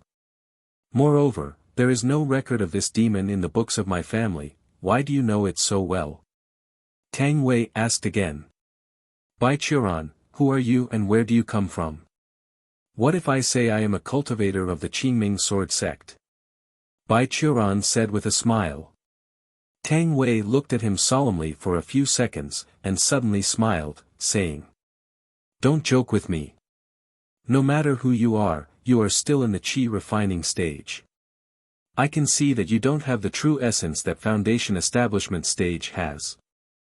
Qi refining stage is not counted as a cultivator. How could you possibly be a member of Qingming sword sect? Bai Qiuran's face went dark, but Tang Wei, who was smirking in a special motherly posture, did not notice. After a moment, he sighed. Forget it, since you think so. It's not too late, I'll take you out first. I don't want to stay in this zombie hole anymore.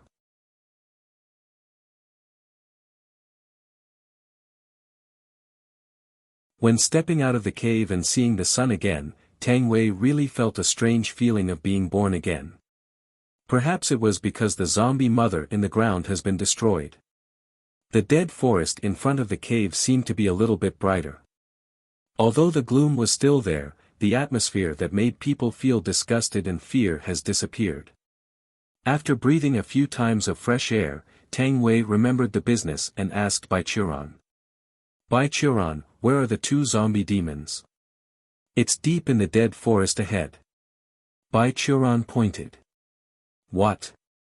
What happened? Seeing his expression changed, Tang Wei quickly asked. Someone is fighting with the two zombie demons. Bai Qiran answered with interest. It looks like a cultivator, and he is about to win. Huh? Cultivator? Tang Wei's face showed some doubts and vigilance. Where is it? Come with me. Bai Qiran grasped Tang Wei's arm, his feet. Moved. Tang Wei just felt a glimmer of light around her. The next moment, the two had reached the depths of the dead forest. This time, without Bai Qiran's direction, Tang Wei also heard the sound of fighting coming from the front, the roar of the zombie demons, the sound of the forest trees being knocked down, and the cry of a young man. All were mixed up. Tang Wei became curious. She hid behind the trees and looked in the direction of the sound. On that side, there was a young and handsome man who was in a robust posture, avoiding the attack of two corpses. He was manipulating two small red and black flags and muttered the chantings in his mouth. His movements were also very erratic, so that the two corpses could not catch him at all and could only roar angrily, destroying the surrounding trees and stones in vain. Between the dodges, the young man's spell seemed to be ready. The two command flags flew in the air under his command, forming a huge red rune that created a halo covered the two zombies. Then the two flags fell to the ground, turned into a red cage, imprisoned two zombies while the rune was releasing a huge flame, burning them. The two zombies continued to struggle and roar. After persisting for a few seconds, they finally slowly weakened and were burned into ashes by flames. The young man continued to maintain the flame for a few seconds until the bodies of the two zombies were completely reduced to ashes, and he was relieved to take back his two flags. After burning the two corpses, there seemed to be a faint stream of light flashing on the two flags.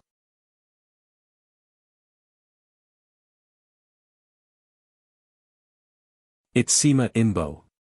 Looking at the two flags, Tang Wei's face was a bit ugly. Do you recognize this person? Bai Qiran came to Tang Wei and crouched beside him, his arms around his legs. He is the youngest disciple of Fu Xuanxiu, the spiritual advisor of the Shangxuan kingdom. Tang Wei said. Damn cultivator. Bai Qiran scratched his cheek, felt a little awkward. Between the two, the young man over there seemed to notice something and looked towards this direction. Tang Wei was startled and immediately lowered her body, hiding behind a forest tree, but Bai Qiran squatted fearlessly, looked back with a smile. The two looked at each other for a few seconds. The young man named Sima Inbo looked away and looked at the tree in which Tang Wei was hiding. Her Royal Highness, come out, I already see you. Princess. Bai Qiran was surprised. Who are you calling, little brother? Sima Inbo didn't speak but stared straight at the tree which Tang Wei's hiding behind. After dozens of seconds, Tang Wei, with a somber face, walked out from behind the tree and looked at him hostilely. What? Bai Qiran was frightened. Brother Tang, are you a princess? How is it possible? Your chests are even flatter than mine. Tang Wei forced herself to turn a deaf ear to Bai Qiran's words. She said to Sima Inbo. Sima Inbo, what are you doing here? There are monsters in the Mang mountain, and as the #1 guardian of Shangxuan kingdom, I naturally want to remove the monsters to keep Shangxuan people safe. There was a little helplessness on Sima Inbo's face. What about you? Your Royal Highness, you ran out of the palace privately and cross-dressed as a man. What if you run into any trouble? You should go back quickly. Your Majesty and His Royal Highness both worry about you very much. You cannot deal with such demons. Come on, if there are a few more, I'm afraid I will die here too. I'm free to go wherever I want, you don't have the right to interfere. Tang Wei raised an eyebrow. But half a month later, it will be the ceremony for heaven worshipping of Shangxuan Kingdom. Your Majesty has ordered us to come to find your Royal Highness. We must take you back to the palace. Sima Inbo sighed. Your Royal Highness, please be considerate of your father and think of us servants. Your safety is not just your business. Tang Wei paused, and then said. I know. Your Highness. I will go back, but not with you. Tang Wei raised his hand impatiently. Please go back first and tell my father that I'm safe and will be back soon. Sima Inbo and Tang Wei looked at each other for a few seconds, then chose to retreat. Well, your Royal Highness, as you wish. The demon has been removed, and you can protect yourself. He stepped back and arched towards Bai Qiuran. It seems that your Highness has something to say to the chivalrous swordsman. I will not disturb the two, but... Your Highness, you should pay attention to your identity. We don't need you to remind us. Tang Wei responded coldly. Sima Inbo shook his head helplessly, and arched back to Bai Qiuran. I'm sorry, your Highness has a bad temper, please excuse her. After speaking, he turned around and performed a flying technique, and left the place. After seeing Sima Inbo going away, Tang Wei took a somewhat awkward look and turned to look at Bai Qiuran, saying. If you have any questions, just ask. I don't have any questions to ask. Listening to the conversation you just made, I've guessed a lot. Bai Qiuran fumbled his chin, and couldn't help asking. But Brother Tang, are you really a princess? Of course it's true. Tang Weiqiang endured the unknown fire in her heart and said.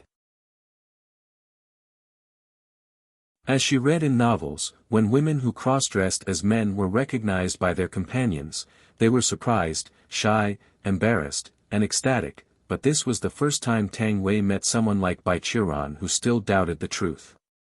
Well, does it mean the master of Sima Inbo, the spiritual advisor of the Shangxuan kingdom, is the one you said, from the Qingming sword sect? Bai Qiuran was thoughtful. But I look at his moves, instead of looking like the Qingming method, I feel a bit sinister. How do I know?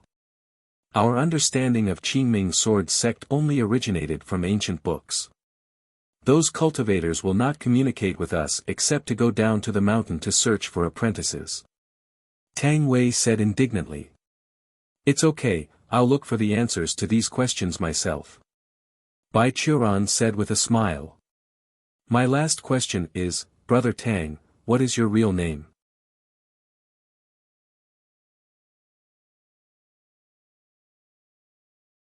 Hearing Bai Qiuran's question, Tang Wei bit her lip, which was a subconscious gesture of her.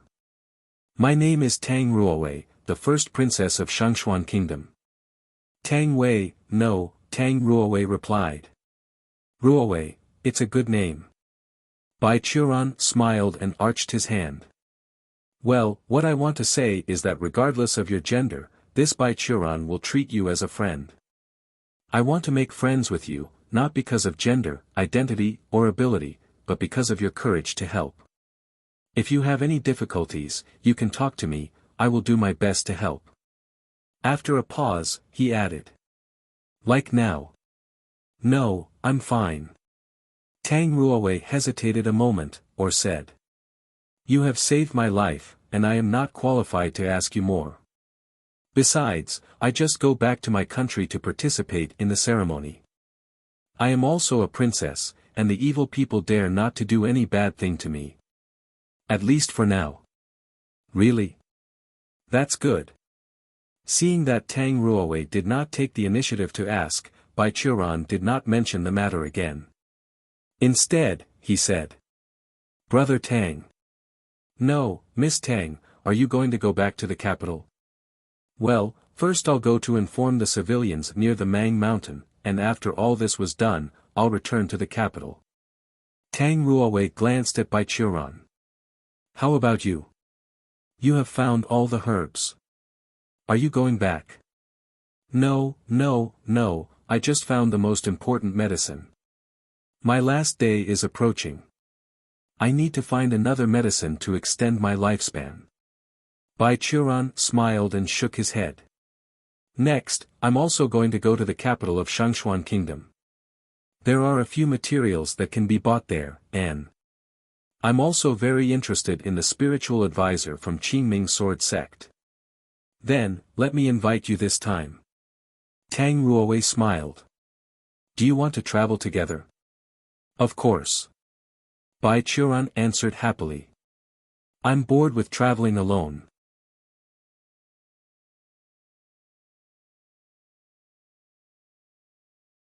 After finding a few herbs he needed and accompanying Tang Ruowei who was still dressed as a man, Baichuran took some time to spread the news of the demon's death around the Mang mountain. Baichuran incidentally inquired in the process. Sure enough, while he was monitoring the demon, some people were still killed near the Mang mountain. A lot of blood was taken away from the deceased, and the entire body was dried up. But after he and Tang Ruowei cleaned up the corpse demon, this kind of thing didn't happen again. Baichuran did not tell Tang Ruowei about these things but prepared to start his own investigation secretly. He had a hunch that this matter should be inextricably linked to Shangxuan royal family. So after dealing with these matters, Baichuran and Tang Ruowei embarked on the journey to return to the capital of the Shangxuan kingdom. Regarding Tang Ruowei's fact that she was a girl, Baichuran didn't care much about it, because he had no disagreement with Tang Ruowei. Although as a man who spent 3,000 years to break into foundation establishment stage, he also yearned for the kind of love formed between man and woman. Baichuran's orientation towards women was still limited. Popularly speaking, he likes women with big breasts and big buttocks. Baichuran hasn't shown any interest in a girl whose chests were even flatter than him. So in order to avoid suspicion, he was also very cautious along the way, perfectly guaranteeing the gentleman's style, and did not have any further touching with Tang Ruowei. A week later, the two successfully arrived in the capital of the Shangxuan kingdom, one of the largest cities in the country. In front of the city gate, Baichuran Tang Ruowei, who still kept male's appearance, parted ways. Goodbye, Baichuran. She smiled and said. Although I felt impatient when you invited me to drink, you were right, making friends is a very happy thing. I am very happy to have you as a friend on this trip. Goodbye, Miss Tang. Baichuran also said goodbye to her. Take care of yourself, we'll see again. Goodbye. The two bid farewell to each other lightly, and then Baichuran watched Tang Ruowei come to the soldiers, presented a token to them, and then left here under the guard of a group of soldiers. The gentleman's friendship was as thin as water, and the friendship between the cultivators was even more so. Lifespan, cultivation stage, and various frustrations and difficulties on the road to cultivation make the lives of cultivators usually full of variables. In their life, cultivators would encounter countless departure for various reasons. A cultivator must learn to be good at picking up, and even better at letting go. 3,000 years and several trips, Baichuran has long been accustomed to this parting, regardless of strength, identity, and longevity. He made a friend with Tang Ruowei in his mood, naturally also treat Tang Ruowei as his friend. In the limited time that Tang Ruowei was alive, Baichuran would treat Tang Ruowei like a friend.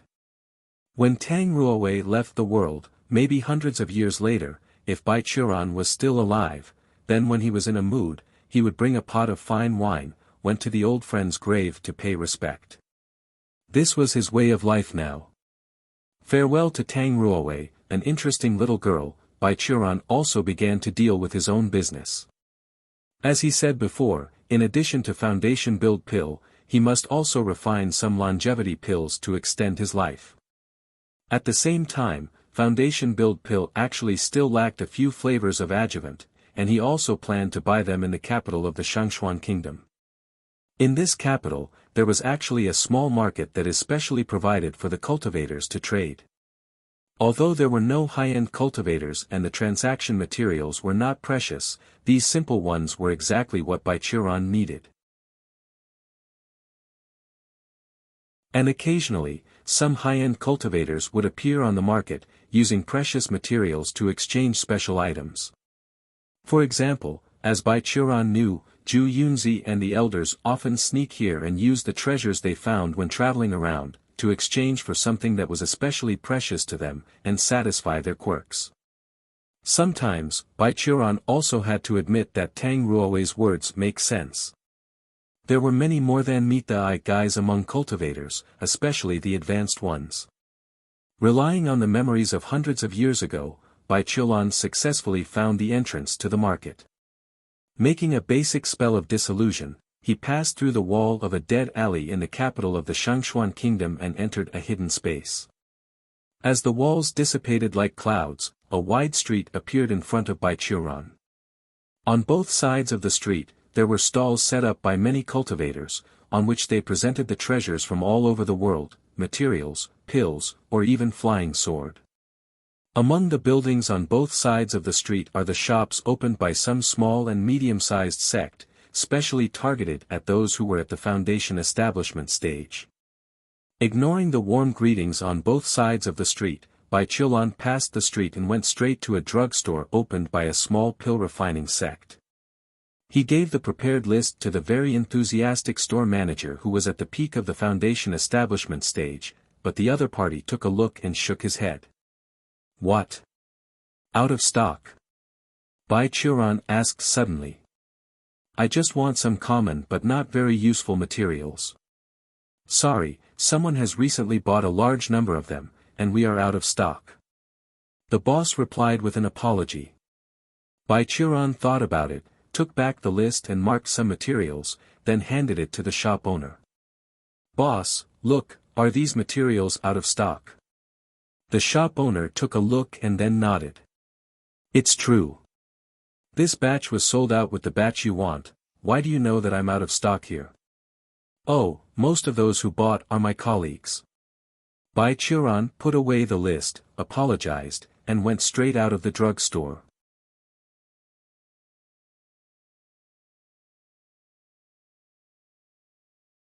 Out of this drugstore, Baichuran looked up at the tomorrow in the sky and muttered to himself.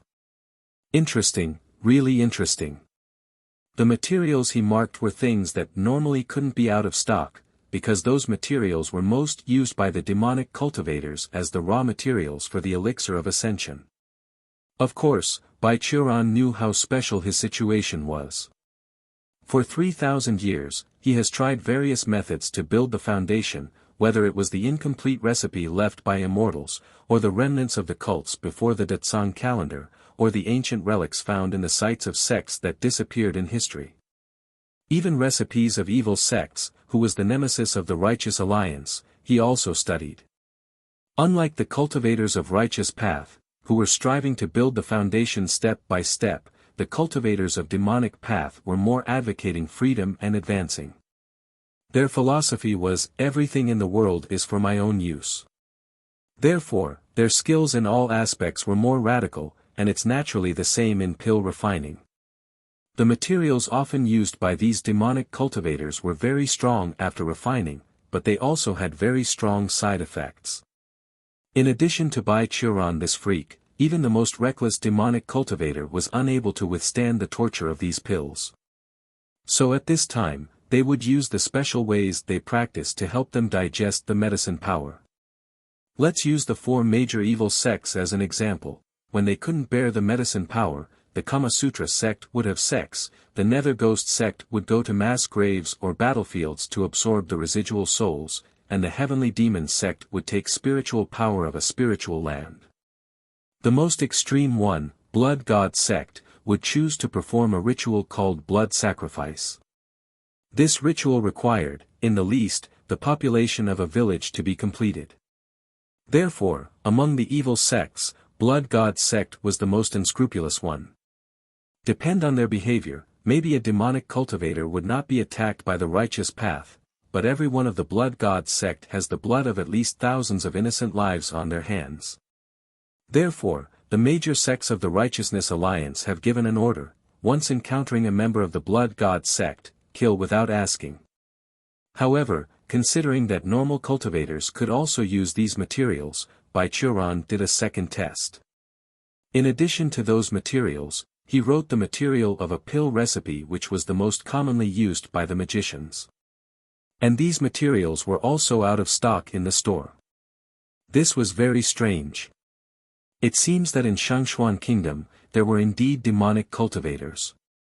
Considering Tang Ruo's attitude towards the cultivators, and the rumors he heard from various places about how the Emperor of Shangxuan Kingdom was now superstitious about becoming immortal, all the clues were pointed towards the spiritual advisor of Shangxuan dynasty. In particular, that guy made corrupt use of the name of his Qingming sword sect.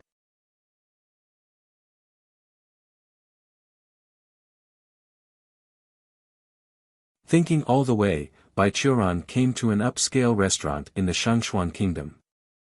After throwing dozens of silver, he found a table in the top floor, and then used his superhuman hearing to capture the talking of the guests in this restaurant, while opening up his magnificent soul awareness to scan through the entire capital. But after some searching, Baichuran didn't find anything weird in the city. He also focused on observing the palace of the Shangxuan Kingdom. However, whether it was the Emperor of Shangxuan Kingdom, the prince, the spiritual advisor or his first disciple Sima Inbo, they did not show any abnormalities. The spiritual advisor and Sima Inbo did not have the magic qi that would appear on the body of the monk, they should be normal cultivators. In the process, Baichuran also saw Tang Ruowei returning to the palace. She should be in her palace in the harem of the palace. When Baichuran saw her, the princess who had a lot of prejudices about the practitioner had changed to a woman's dress, which looked pretty and beautiful, but Baichuran saw that she was working hard in front of a tall mirror. She was stuffing something in her bra and bulged it. That reminded Baichuran of his former self. Before he met the Qingming Taoist, he wandered around those battlefields to pick up the clothes and weapons of the dead to sell for money. Occasionally when he was lucky, he was able to pull out the uneaten dry food on the soldiers' bodies. At this time, he would also stuff these foods into his clothes and bulge. But why Tang Ruowei do that? Could it be that Shangxuan royal family is actually poor? It didn't look like that. He laughed at his own wild guessing. Baichuran retracted his soul awareness and didn't pay attention to the palace again. From the current point of view, there should be no clues to the royal palace, and I must find another breakthrough point. Just then, Baichuran's ears caught the conversation of the people downstairs.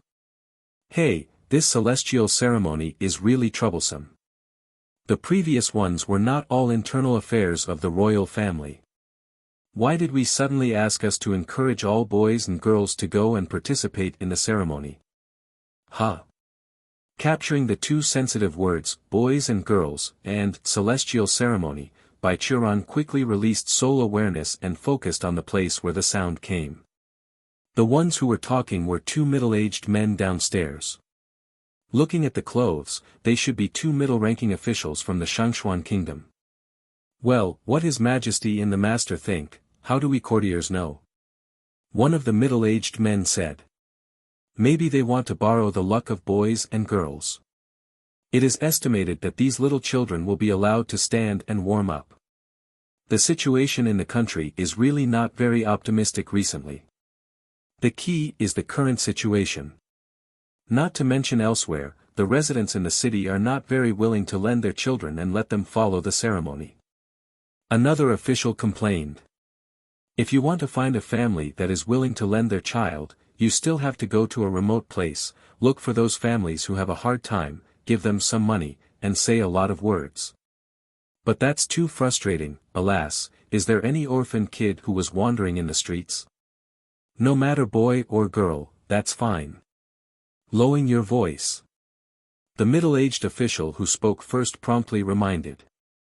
Here is the capital of the kingdom of Shangxuan. If you want all orphans in the capital, wouldn't you want to smear the face of the holy? Careful with your words, or you'll lose your head. Sorry, my mouth slipped. Another official hurriedly picked up the glass. Come here and drink. As the two drinking cups after cups, they began to talk about other things, so Betrothal retracted his soul awareness and touched his chin. After a moment, he smiled slightly, wiped out the dishes and wine on the table, leaving money, left the restaurant, and walked to a nearby desolate corner. After scanning and confirming that no one was around, Betrothal's body suddenly made a sound like a burst of beans. Then, his body shrank, his face gradually changed, and his hair changes from white to black. Finally, in the place of Betrothal, stood a dark-haired boy with a young and lovely face.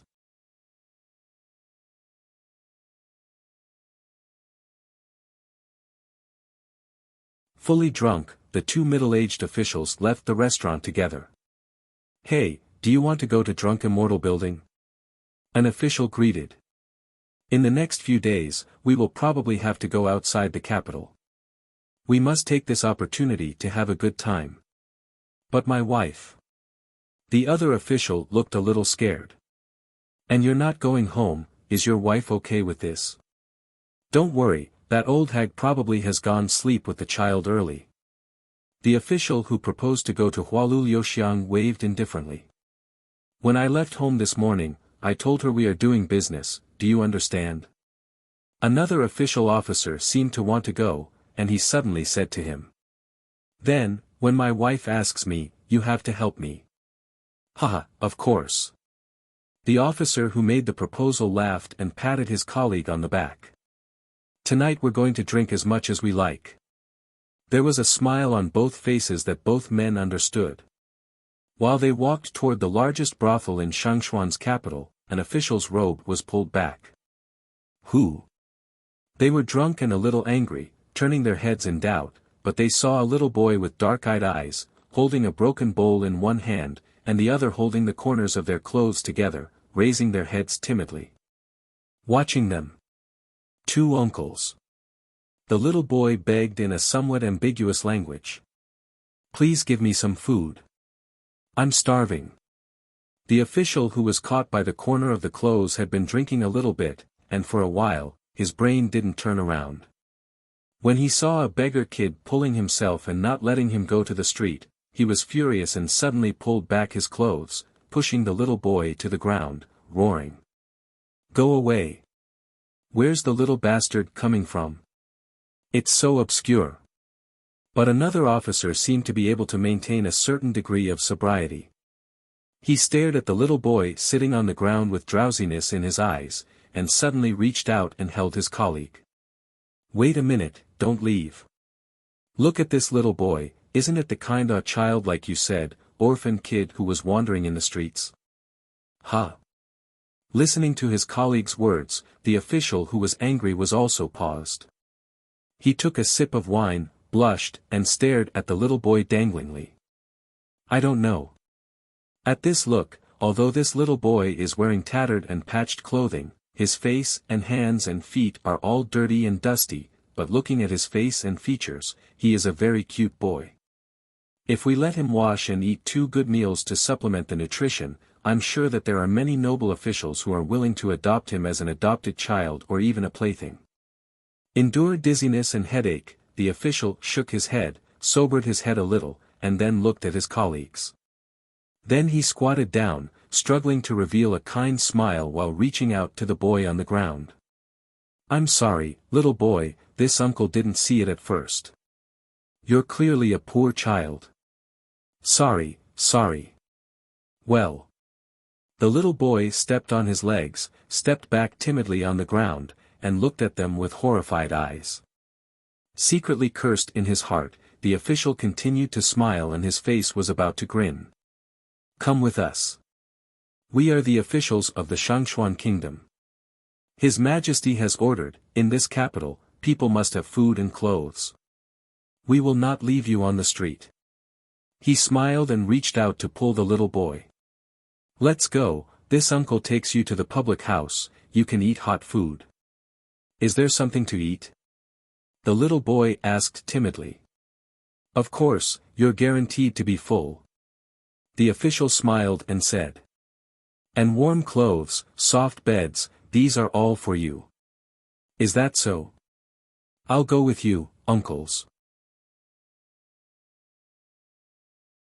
As soon as the little boy heard that he would have food to eat and clothes to wear, his eyes flashed, and he reached out and grabbed the big hand full of calices. The official stood up with a smile, glared at his colleagues, and they both smiled at the same time. Brother, let's take him back to the enshrinement and show them to the enshriners. Right, right. Another official almost nodded. After sending him, we will be happy again. The two of them smiled and stretched out one hand, took the little boy's arms, and walked towards the direction of Shangxuan Temple, but what they didn't know was that behind them, the little boy also revealed an, all according to the plan, smile.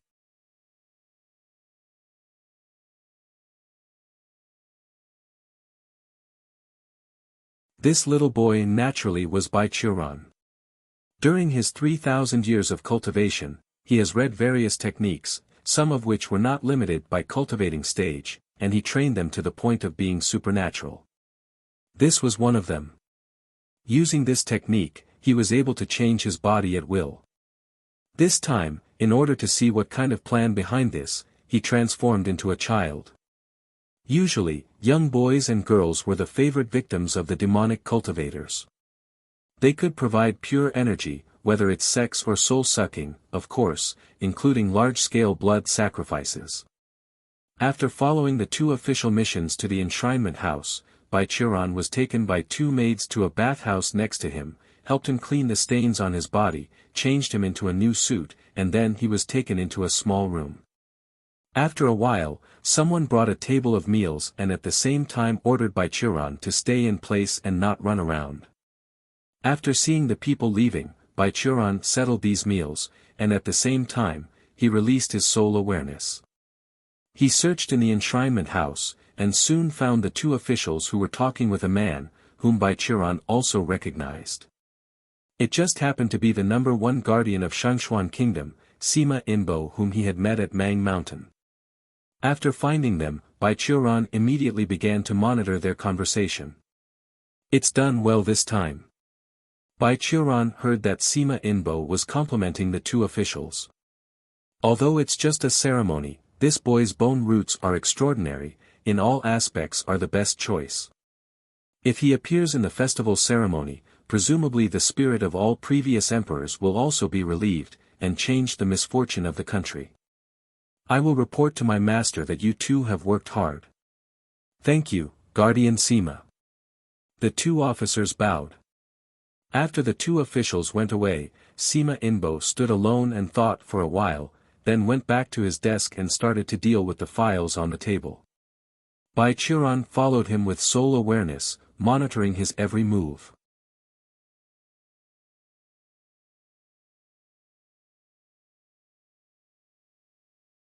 It's strange. Baichuran took back his soul awareness and was surprised.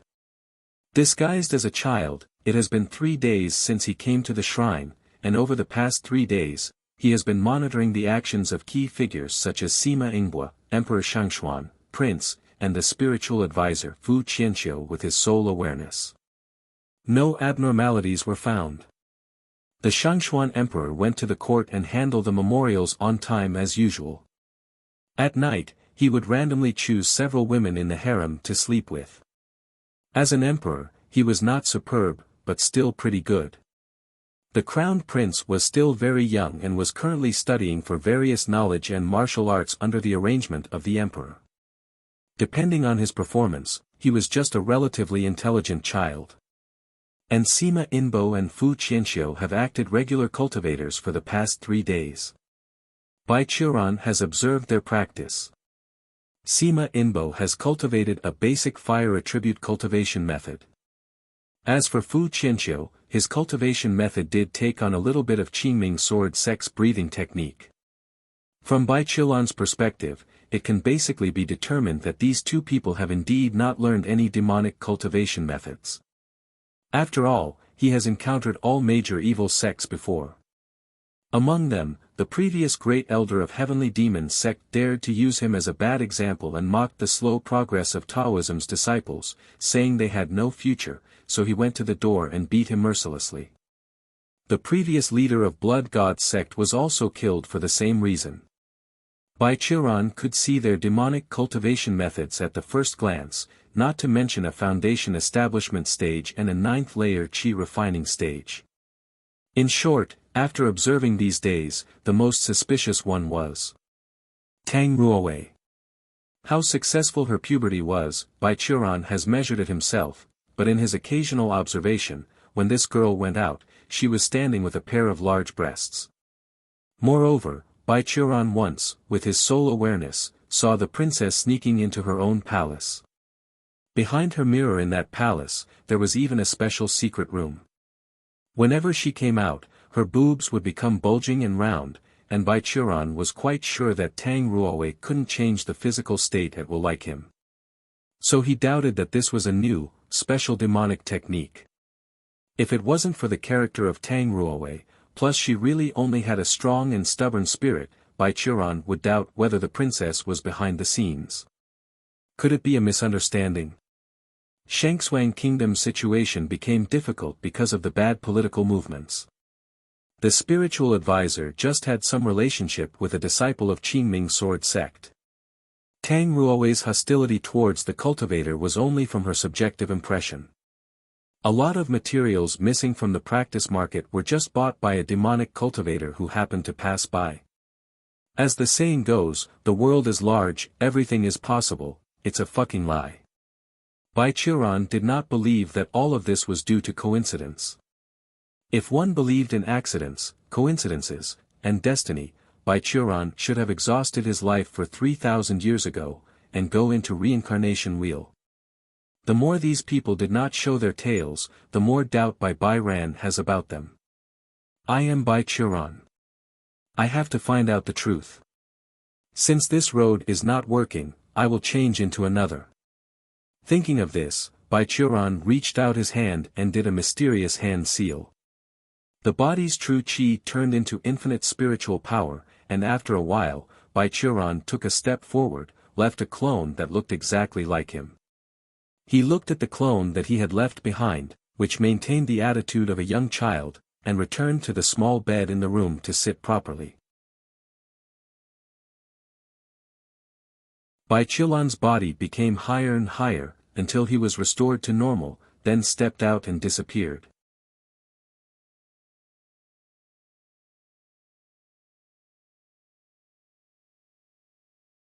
At the same time, in the back garden of Shangxuan Kingdom Palace, Tang Ruowei, wearing a luxurious dress, carried her skirt and found her father who was drinking tea and enjoying flowers. Father Emperor. Tang Ruowei's face was eager. I just heard that you temporarily changed the rules and suddenly take 200 boys and girls to participate in the ceremony. Why? Ruowei, you are already a big girl, why are you still so brazen? Shangxuan Emperor put down the tea bowl, sighed, and pointed to the seat next to him. Sit down first. How can I rest assured in the future knowing you are like this? Don't mention the future, you always tell me that the Ancestor's law cannot be changed lightly, why now you hastily changed the law of the ceremony for heaven worshipping? Tang Ruowei sat down next to his father and asked indifferently. This is an adjustment that I made after consulting with the spiritual advisor.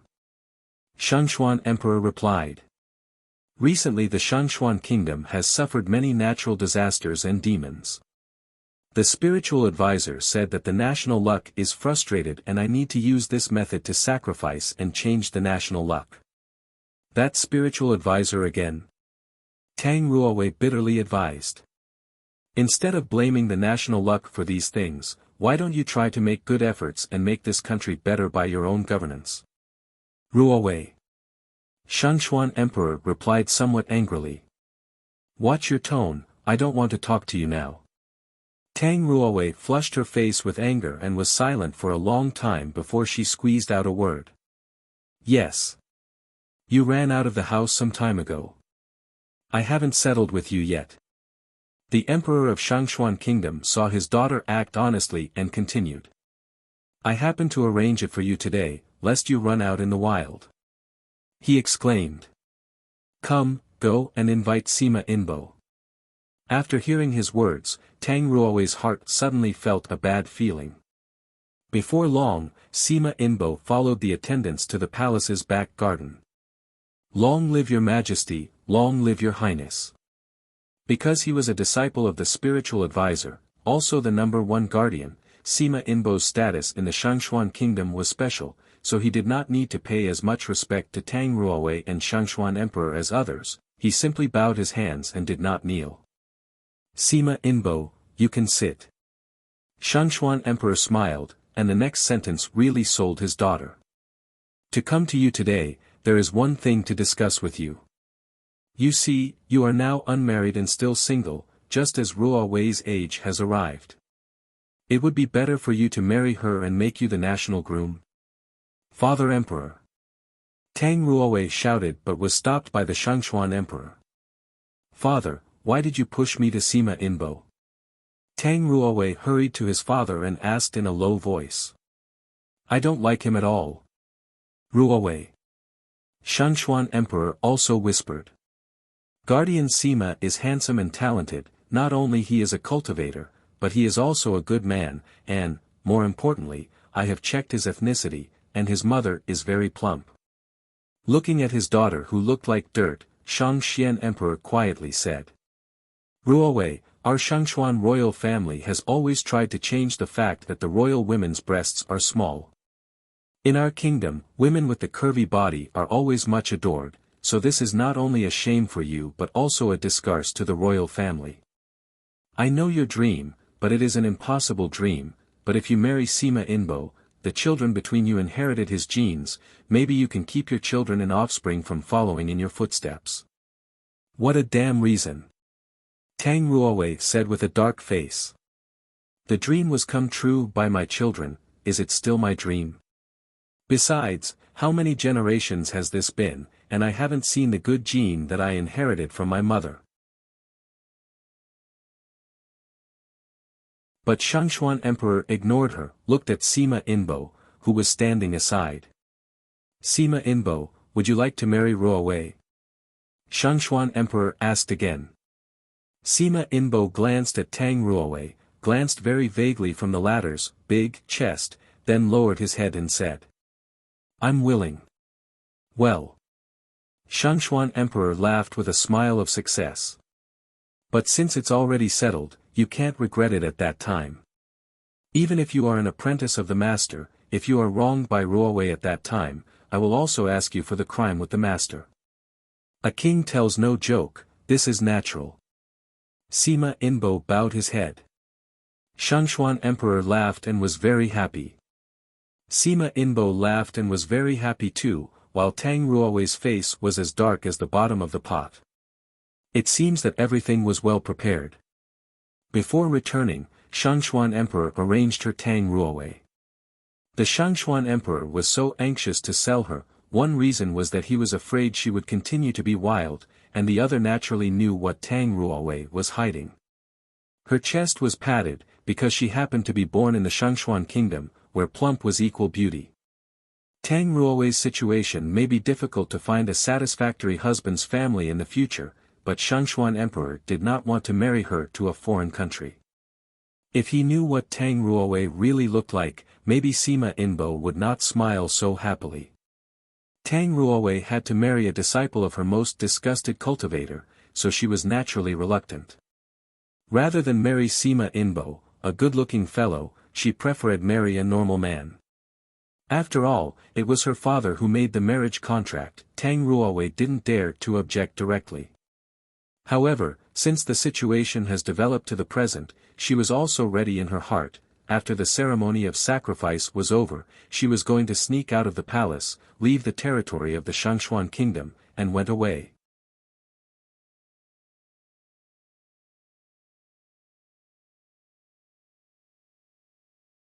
The night before the ceremony, Bai Churan went to Shangxuan Imperial Mausoleum, which was 100 miles away from Shangxuan Palace. This was the second breakthrough he chose. Since he suspected that there was something behind the ceremony, but found no clues on the organizer, he simply went directly to the location and checked to see if there was any problem. After a brief inquiry, Baiqiulan successfully got the location of the Imperial Mausoleum in the Shangxuan kingdom, which was basically unknown to everyone, and came here that night. The mausoleum was guarded by heavy armored soldiers. Thousands of armies have layered to defend the royal tombs, but these obviously had no effect on Baiqiulan. He didn't even need to use spells, just relying only on breath-holding and lightweight to easily cross the eyes of the army, and went into the imperial tomb undetected. As a place where the emperors of Shangxuan were buried since ancient times, this mausoleum was built with style. Inside it, there was a spacious stone avenue, which could accommodate 4 horse carriages side by side, extending from the entrance to the tomb, and 2 rows of stone beasts looked at each other on both sides of the avenue, and at their end, they were the tall royal altar and the royal tomb, where the deceased emperors slept under for eternity. After Baiqiulan arrived, he first looked at the location of the altar and the tomb. Then he went straight into the ground and began to peek into the tombs of the kings using soul awareness. More than 3,000 years ago when Baiqiulan was born, just before the end of the war between humans and demons, the demons had to retreat to the barren land. Because of the previous catastrophe, 9 provinces abolished the old calendar and began to use another one which was currently in use, the Tsang calendar. And he remembers that the country of Shangxuan Kingdom seems to have been established in the year 1800 of the Tsang calendar, that was when he was more than 1,800 years old. Because Qingming sword sect was next to it, this country has existed for a very long time. Until now, it has a history of about 1,200 years. On average, each generation of emperors in the Shangxuan Kingdom reigned for about 50 years. Counting it down, there should be a 24th generation emperor by now. In this mausoleum, the sleeping positions of the emperors were also in the order of time, from deep to shallow. In the early years, when Shangxuan was first established, there were a lot of wars. There were also many emperors who died on the battlefield and left no corpse, thus inside their tomb there were only clothes.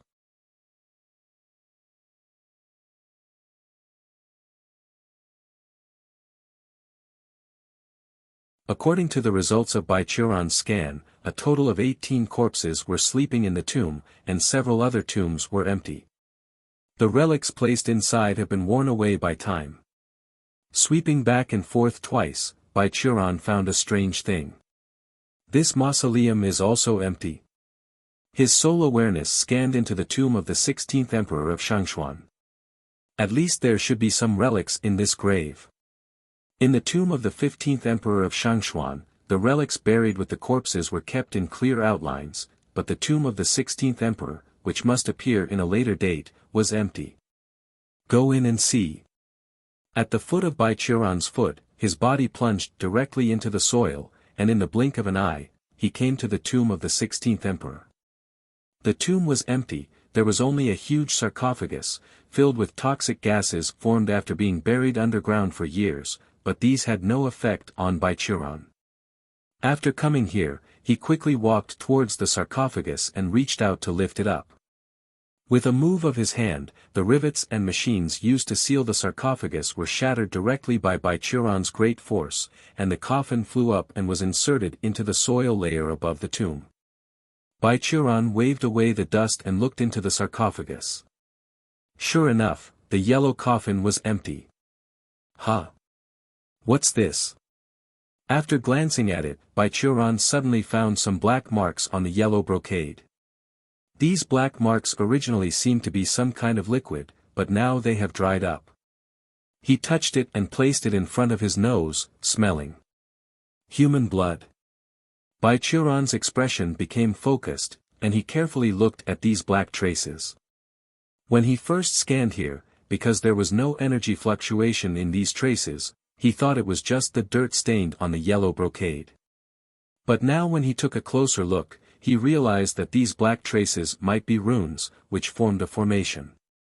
He compared it with the various formations stored in his mind for more than 3,000 years, one by one, and then tried to re-engrave the original version with his true energy. Sure enough, the blood-flowing formation of Blood God sect. This formation was the most notorious formation in the Blood God sect. It is mainly used in conjunction with blood coagulation spell, which could easily coagulate the blood of a cultivator. It's very vicious to kill opponents in this way, but a disciple of Blood God sect could also use it on himself, mainly to pretend to be dead and escape. And this blood-flowing formation was used by those to resuscitate the blood in their whole body and reawaken themselves after using blood coagulation spell. That being said, it is true that there is a demonic cultivator lurking in the Shangxuan kingdom.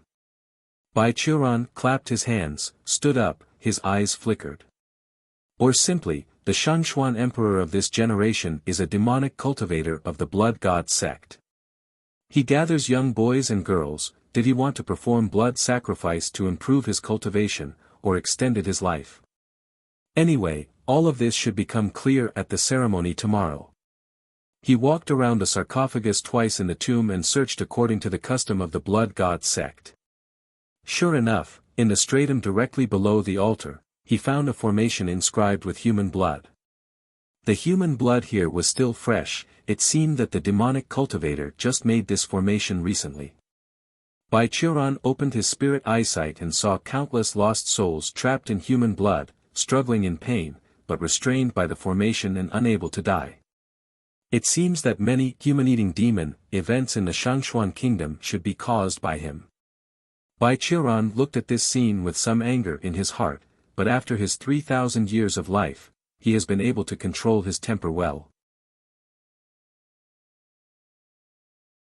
But this formation is really so rough that I want to change it for him. It seems that he is not an official student from the Blood God sect, but a loose cultivator who learns from an incomplete book. Taking a cursory look, Bai Qiuran did not touch the formation and retreated from the tomb. Now that the demonic cultivator was not there, if his formation was destroyed, it may alert him and cause a lot of sacrifices. Those innocent souls were not too late to be rescued for a while, and tomorrow was already the day of the ceremony. As a member of the 200 boys and girls, Bai Qiuran decided to prepare a surprise for the demonic cultivator and make him taste his own medicine.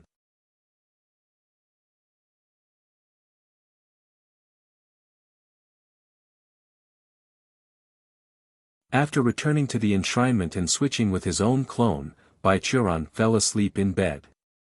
When the sky was only slightly bright in the early morning of the next day, two guardians who were at the 5th layer of qi refining stage came in and took him to the compound of the offering house. There were many other children in the yard. Bai Qiuran counted them. There were exactly 100 boys and 100 girls, for a total of 200 children. He didn't know where those officials found so many children. He could only say that under the pressure of the emperor and the spiritual advisor, these guys who usually lazied around really have become quite an efficiency. After staying in the courtyard for a while, Sima Inbo and other guardians appeared in front of the children. The young and handsome guardian cheerfully talked to these children about the standing position at the ceremony. They also instructed them not to run around, and after everyone's offerings were watched carefully, they directed everyone to set off for the Imperial tomb. Out of the enshrinement, a row of horse-drawn carriages has long been lined up on the avenue, and there were cavalry soldiers from the Shangxuan kingdom to accompany them. 200 boys and girls were brought to the carriage and put on the carriage. Then the group rushed to the mausoleum ahead of the emperor. The ceremony of heaven worshipping in the Shangxuan kingdom, according to the rules, must start at about 7 a.m. and arrive at the emperor's mausoleum at 9 a.m., so the guardians must prepare all the matters of the boy and girl and sacrifices in advance. 200 virgin boys and girls, under the command of Sima Inbo, formed a weird shape in front of the altar, which just printed a certain array of Blood God sect. Moreover, a hidden formation was also activated to restrain these children and prevent them from running around. In the course of the arrangement, Bai Qiuran had been paying attention to Sima Inbo's expression, and after seeing that he did not seem to have signs of being controlled, Bai Qiuran knew in his heart. So when Sima Inbo ordered him and other boys and girls to stand in front of each other with a first-class oblation, he pretended to look innocent and asked, "Guardian uncle, why do we stand like this? I think the other uncles are in 2 rows beside the avenue." As he said, he tried to make his look more immature and cute, looking up to Sima Inbo. Ah! Sima Inbo's face seemed to flash a little hesitation, and then, he showed a kind smile, smiling while touching Baichuran's head.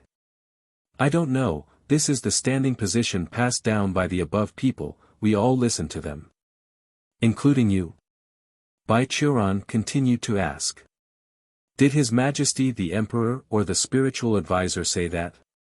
All right. Sima Inbo avoided his gaze and did not answer, pushing Baichuran to the designated position to stand. Don't talk for a while, the ceremony will soon pass. Pretending to be obedient, Baichuran stood in place, turned his head, and then sneered. If you are ashamed, why should you do such a thing in the first place?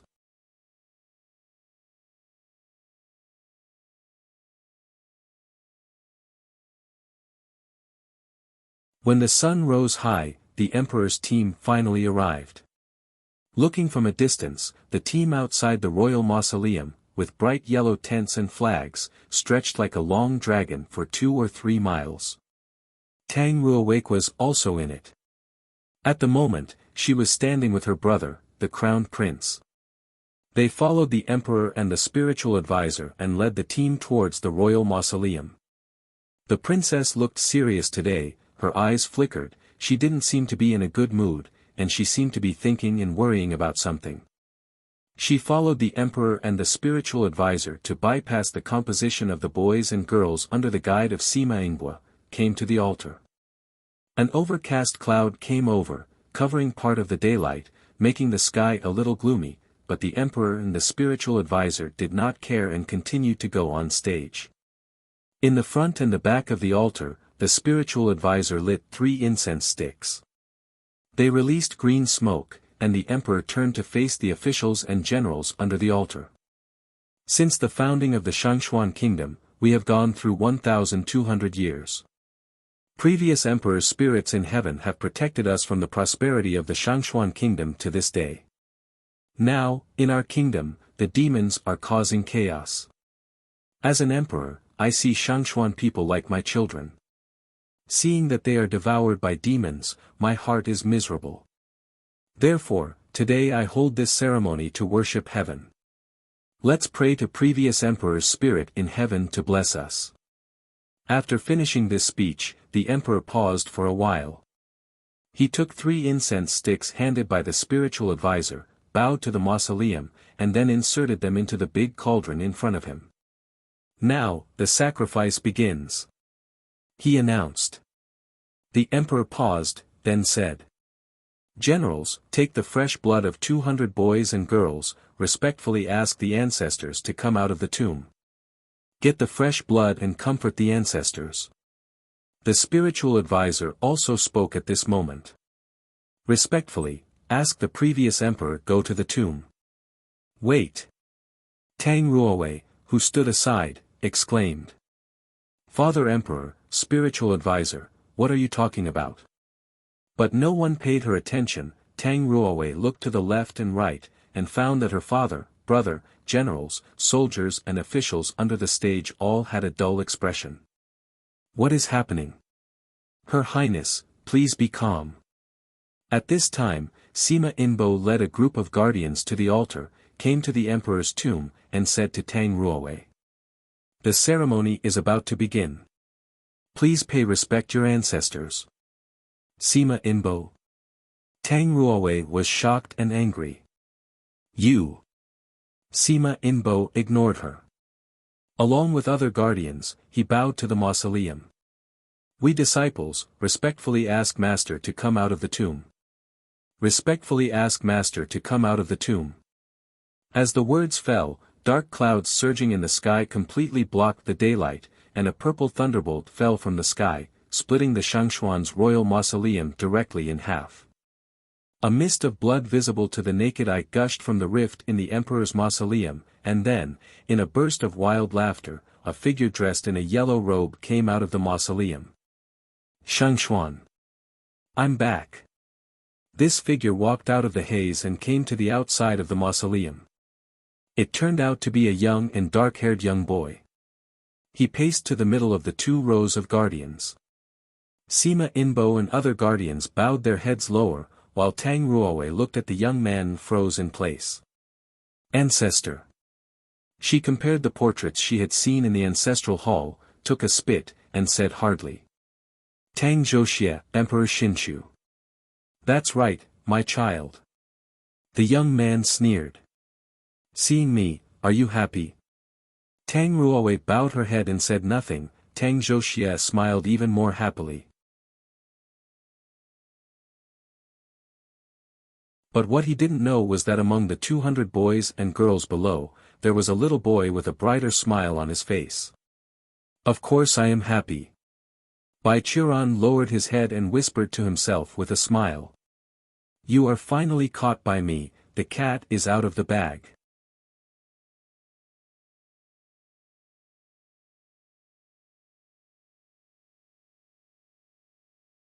Tang Zhouxie ignored his descendant. He looked up at the sky, then turned to Sima Inbo and asked. I'm hungry. How about the blood I asked you to look for? It's all here. Sima Inbo pulled the flag from his sleeves and then pointed to the 200 boys and girls.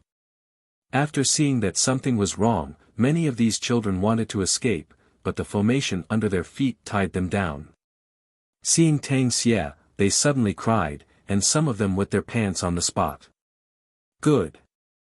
Tang Zhouxie nodded with satisfaction and waved.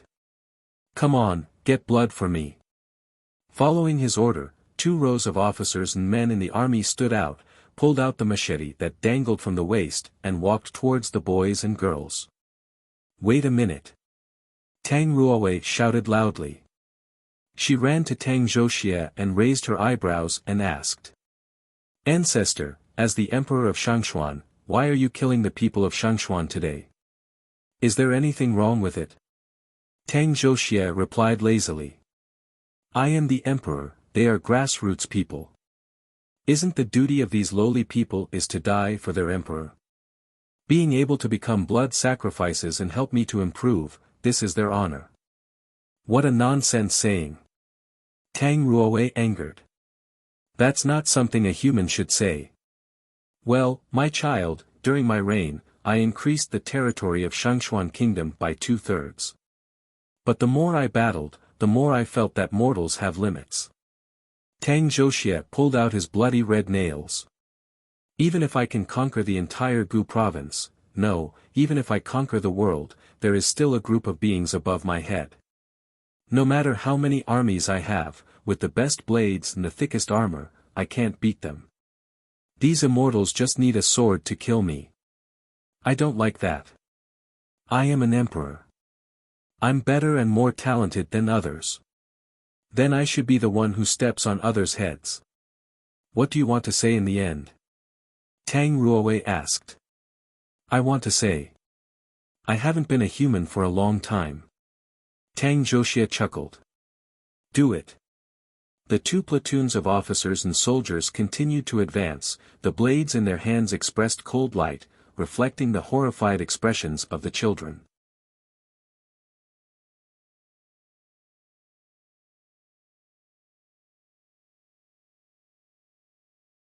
Her Royal Highness.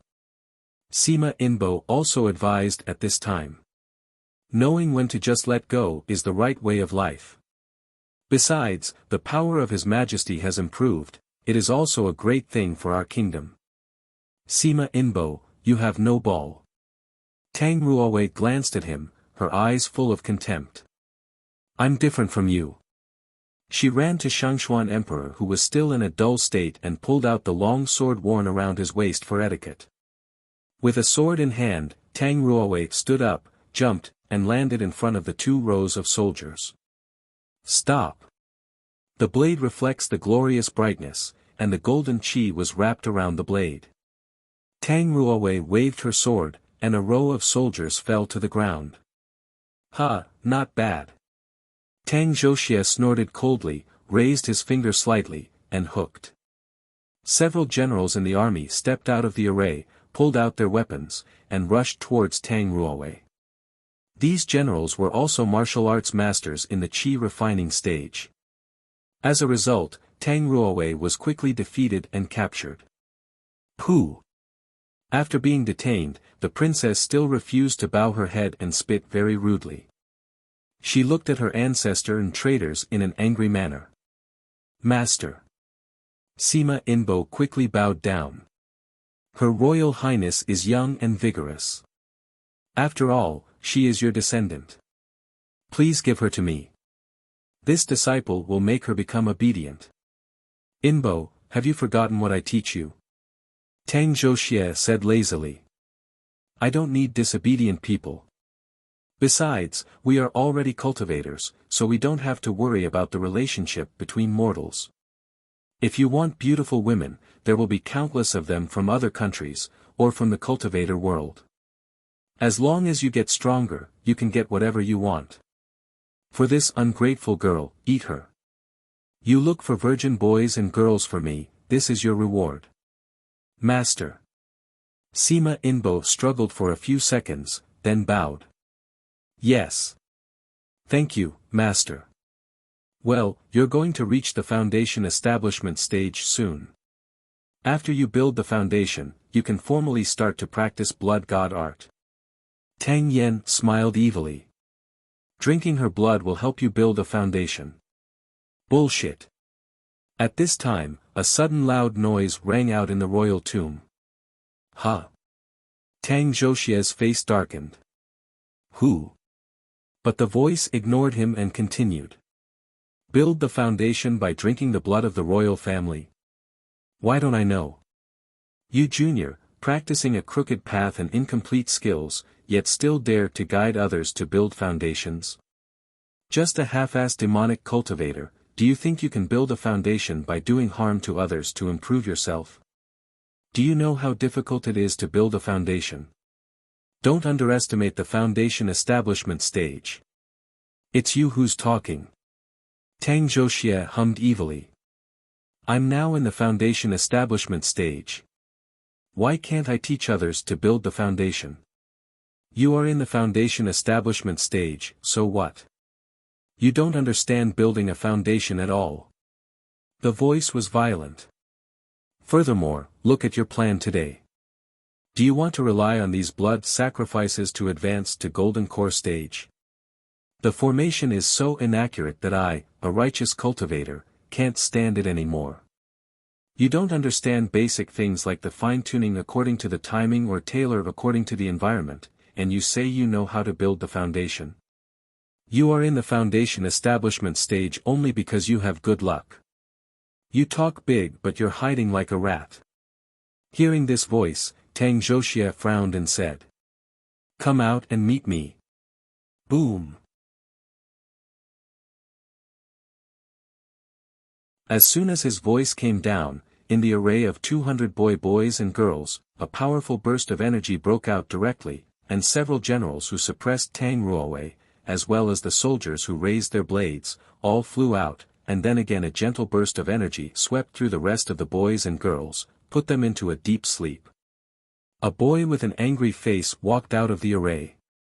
With each step, his body grew up an inch, his hair gradually changed color, and after a crackling noise, he stood in front of Tang Ruowei and had become Baichuran with white hair and eyebrows. Baichuran? Tang Ruowei said suddenly. How will you be here? I was here to remove the evil.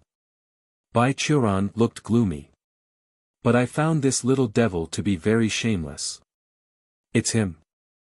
Sima Inbo's face also showed surprise. You know him? Tang Zhouxie asked. I met him once in Mang Mountain. Sima Inbo was relieved. Master, he's just a qi refining stage. Qi refining stage? Tang Zhouxie laughed. I think you are the one who speaks loudly. Is that so? Baichuran sneered, and then casually pointed out several shortcomings of Tang Zhouxie, from his formation to moves, from techniques to cultivation path, and finally even commented on his grave. Tang Zhouxie made a secret comparison and found that it really improved a lot according to what Baichuran said. Seeing his expression, Baichuran asked. How about that? You ignorant junior. So what? Tang Zhouxie opened his arms. You're still just a cultivator during the chi refining stage. And I? A cultivator who is just one step away from the golden core stage.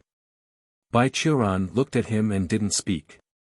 Moreover, I am not only a cultivator in the foundation establishment stage, but I am also the emperor of Shangxuan.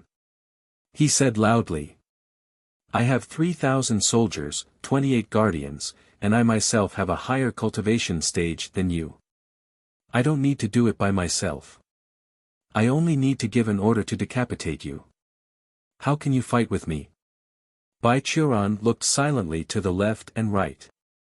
Thousands of Imperial army soldiers in this emperor's tomb had been absolutely manipulated by Tang Zhoxie on the stage and surrounded him and the princess by groups. Behind them, the guardians also blocked the way. There was no shortage of generals in the army who reached the chi refining stage, and the 16 guardians were all masters in chi refining stage. In front of him were the civil and military officials under the control of Tang Zhoxie, the emperor, and the crowned prince. Behind him were Tang Ruowei, who was in critical condition and exhausted, and 200 fainted children. You fool! Tang Ruowei stood up with a sword and smiled bitterly. I know you want to remove the evil, but you must also consider your own strength. Here there are thousands of troops and half of the masters of the Shangxuan kingdom. So what? Bai Qiuran answered with a slight smile. Consolidating the right path was the responsibility of each Qingming disciple. The so-called right path was a value that would not change with the passage of time. Just like the sky now, even if it's covered by dark clouds, the black and white huddled together to form a dark cloud. However, no matter what era, the black could never become white, killing the innocent, bullying the weak, never getting the praise. He crossed a circle under his feet, fording a simple formation to protect Tang Ruowei, then took 2 steps forward and looked up at Tang Zhoxie. The breeze blew across his sleeves and brought the sound of the drum. Bai Qiuran's face showed no fear, as he was standing in front of Tang Ruowei in the zombie cave that day. Indeed, unlike you, this Bai Qiuran has no power, no subordinate, and no backing, and my cultivation stage is only chi refining. He untied the iron sword around his waist, pulled his sword out of the sheath, and slanted it to the ground. 3 feet long sword, reflected in the cold light, remained motionless. But in Bai Qiuran's hand, there is still a sword.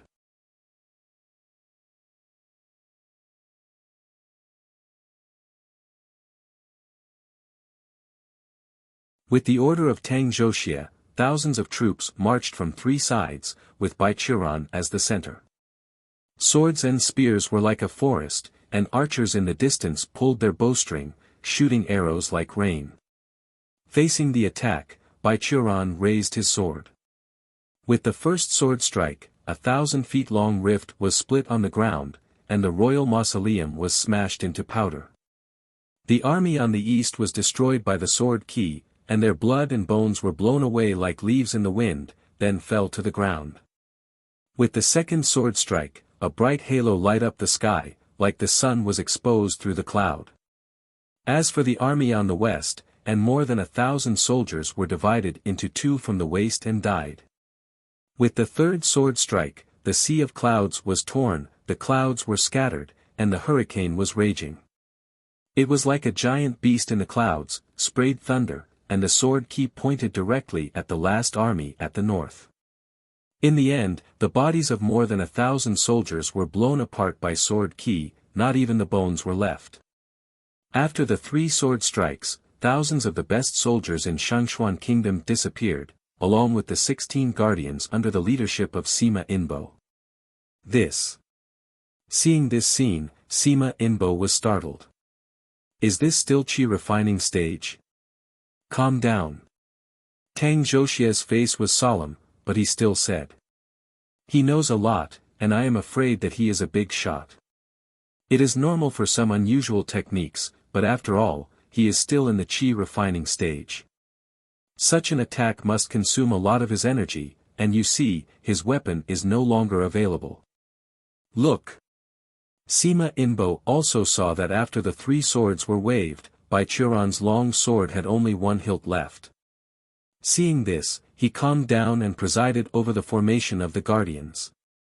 And Tang Zhoxia began to calculate secretly in his heart. This Bai Churan's origin is not simple, but no matter what, he is only a qi refining stage cultivator.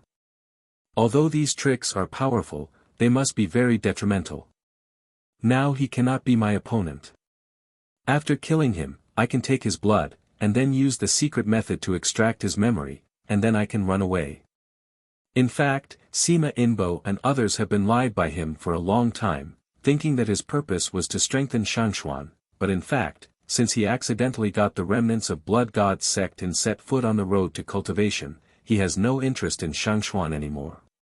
After that, I'll slaughter all the people on the scene and suck their blood.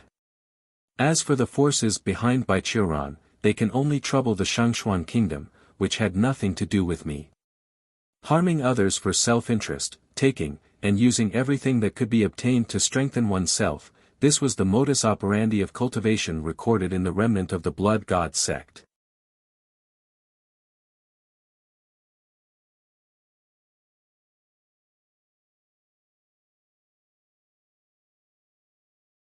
The smoke from the sword was gradually dispersed, and the air was filled with a pungent smell of blood. Bai Churan continued to step forward and walked towards Tang Zhoxia who was on the altar. Bai Churan.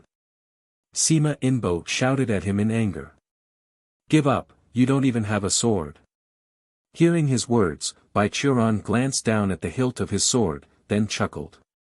Throwing away the remaining hilt on his hand, his figure disappeared. As fast as the electricity, he was suddenly inserted into the formation of 16 guardians. Reaching out a little, his index finger pierced the chest of a guardian, and then that guy suddenly twitched and fell down. His eyes widened, but there was no trace of wounds. His skin quickly became pale, as if all his blood was drained out. His breath gradually languished, the horror on his face showed that his death was painful. Huh? Is this? Tang Zhoxia's look was frozen. Blood coagulation. You must be familiar with it, right? Bai Churan sneered and swept across the remaining 16 guardians. I said to those innocent souls killed by you that I'll make you taste their pain, but there are many ways of painful death in the Blood God sect, so your disciples will take care of the rest. At the end of the speech, he raised his hand, formed a claw, and grabbed towards a guardian who attacked him. The claws flashed, the guardian screamed, and 3 large claw marks on the chest suddenly shot a lot of blood. The blood rushed like a spring, accompanied by severe pain. No matter how the guardian tried to block with true qi, the blood was still gushing endlessly. Soon, the blood ran out, and his body collapsed like a deflated balloon and fell to the ground.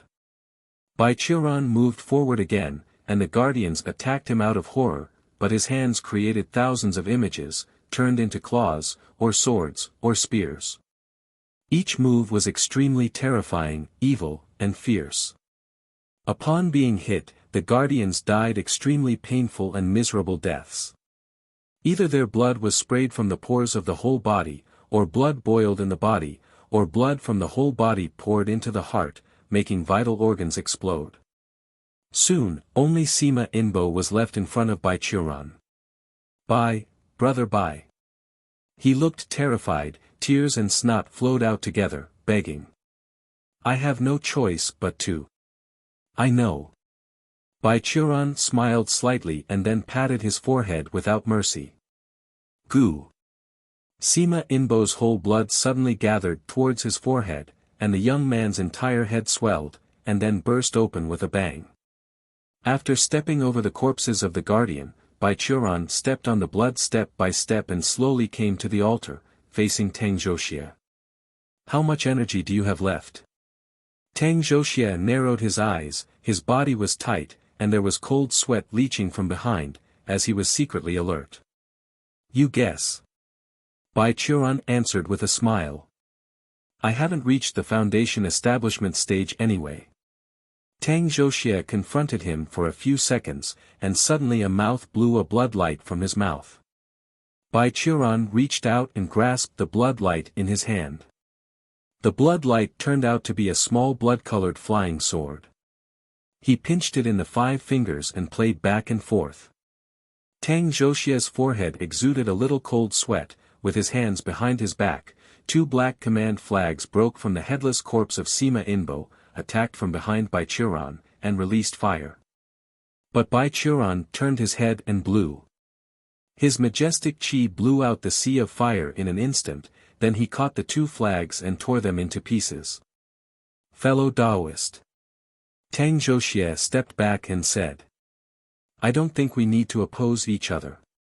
Bai Qiuran ignored him but walked towards him with a kind smile. Tang Zhoxie made a scream, and his body suddenly disintegrated into a pool of blood mist. He wanted to run away, but Bai Qiuran rushed to the point where his body completely collapsed, reached out, and grabbed one of his arms, removing him from the blood mist state. Holding his arm to suppress Tang Zhoxie, Bai Qiuran smiled at him. Have you heard of the secret technique of Blood God sect, blood-soul annihilation? What? Tang Zhoxie was stunned, but Bai Qiuran had already begun to perform moves. His hands once again made thousands of mirages, or fists, fingers, claws, or palms, and slashed at the vital points in Tang Zhoxie's body.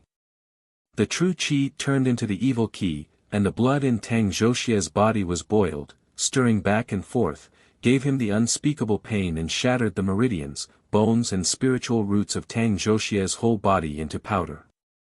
Ah ah ah ah ah.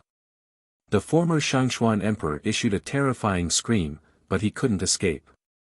After Bai Qiuran finished a set, he stretched out his hand and twisted Tang Zhoxie's arm, forcing him to a position that facing himself. The last palm crashed and fell from the top of Tang Zhoxie's head. A lot of blood spit out from his 7 orifices. The blood in his body retrograded and rushed to his brain, completely crushed his soul.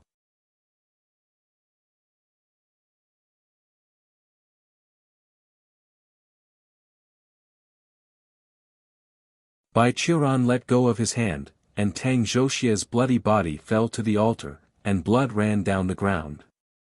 He turned around, wiped off the dust from his body, and then looked at the 200 boys and girls, the civil and military officials, and the Princess Tang Ruowei who was still standing. The girl stared straight at him, and after thinking about it, Bai Qiuran wiped the blood on her hands, and showed her a harmless smile. To kill the grass, eliminate all roots.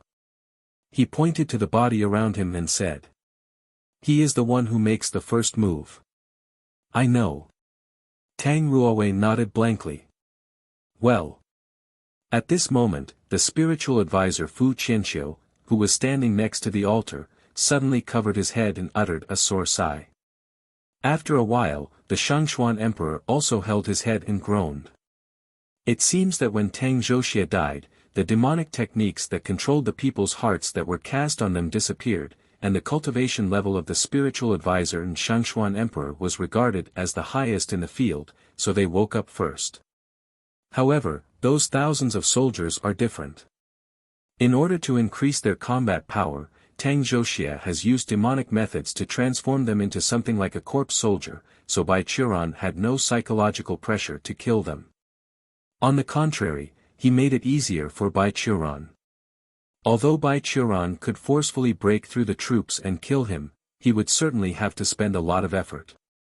Tang Zhoxie transformed these soldiers into undead beings, and the process could not be reversed. It would be better to kill them and make it easier for them to return to the reincarnation wheel as soon as possible. Father Emperor. Seeing Emperor Shangxuan covering his head, seemed sober, Tang Ruowei hurriedly came to the altar and helped him. Are you okay? Why is my head so painful? Emperor Shangxuan shook his head and said. I remember that I'm doing the heaven-worshipping ceremony. What happened after that? Is such that. Tang Ruowei began to tell the story of her father, while Bai Churan was using earth escape technique to dive into the ground by himself, as he still had things to do. Those innocent people who were captured by Sima Inbo and others for Tang Xie to build the formation, their souls were still tied to the formation under the altar and could not be released.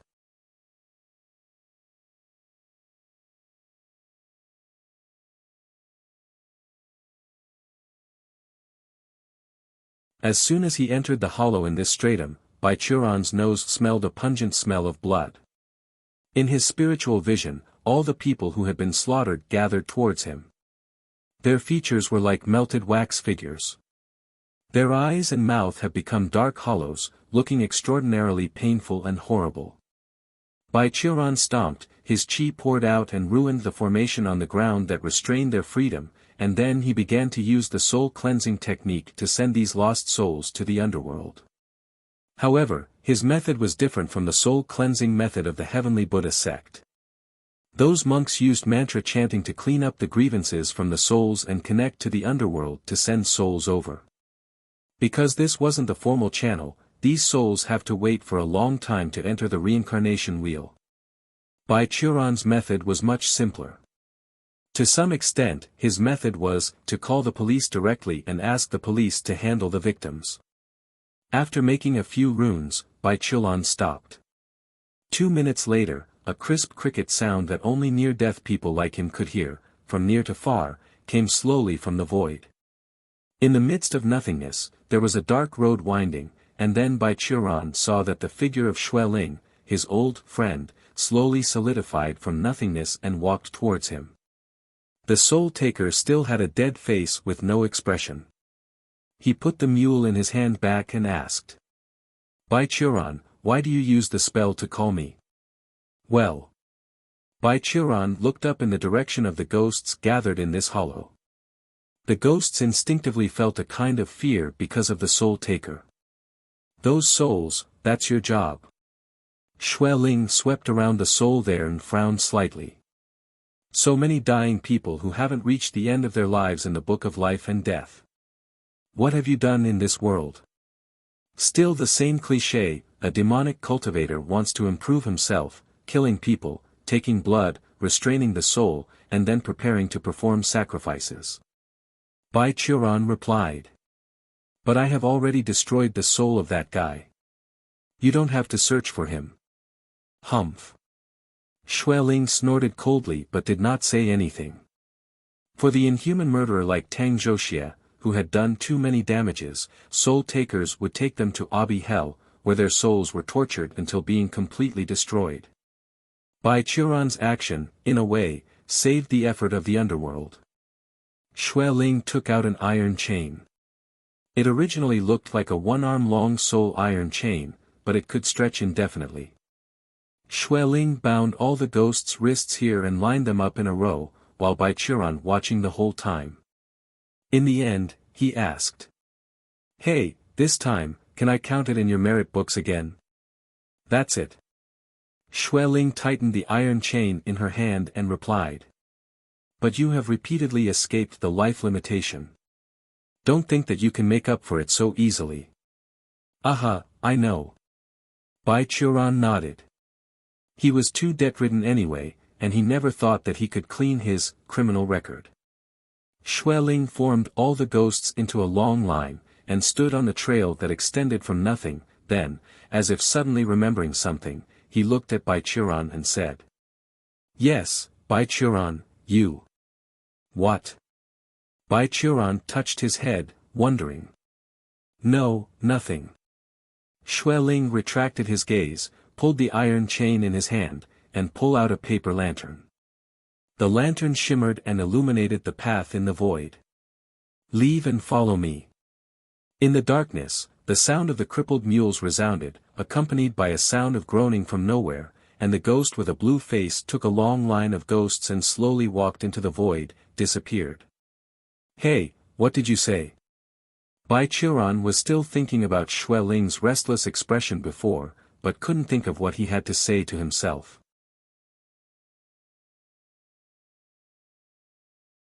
He had to clap his hands and muttered. Maybe he just wants to tease me. He performed earth escape again and his body emerged from the solid ground of the Emperor's mausoleum, but before standing still, he heard someone shouting beside him. "Come out! He's out!" Baichuran turned his head and found that the Shangxuan Emperor and the spiritual advisor were pointing at him in excitement, while Tang Ruowei beside him was pulling his father's robe with a flushed face. The civil and military officials present seemed to have sobered up. At present, they formed a circle around and watching him emerging from the ground together. While Baichuran stood up, he looked at them silently, while Tang Ruowei coughed and reminded. "Father Emperor, manners, manners. Ahem." Shangxuan Emperor coughed softly to cover up his malady. He thought about it, and then looked at Baichuran with some hesitation. "The great immortal, this time, I would like to thank you for your help. I am on behalf of the thousands of people in the Shangxuan kingdom, thank you for your kindness." "Well, it doesn't matter." Baichuran waved his hand. "I'm leaving now."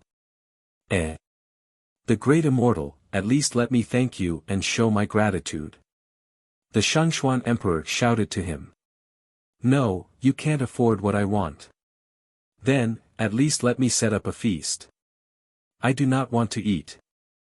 Baichuran refused decisively, then he beckoned to the spiritual advisor Fu Qianqiu.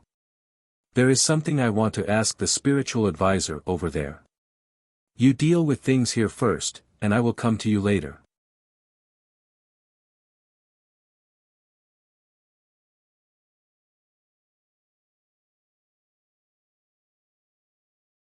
This jade pendant is the only thing left by the Qingming disciple who teaches you cultivation method.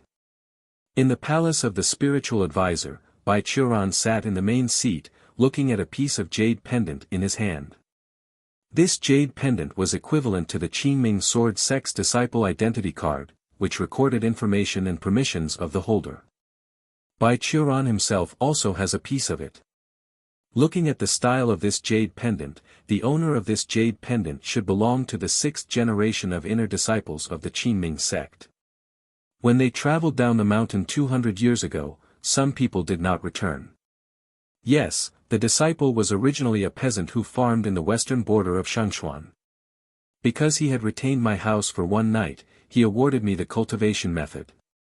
Although the spiritual advisor Fu Qianqiu was in the foundation establishment stage, after watching the traces of damage left by the emperor's tomb, he was naturally afraid to take it easy in the face of the qi refining stage by Chiron.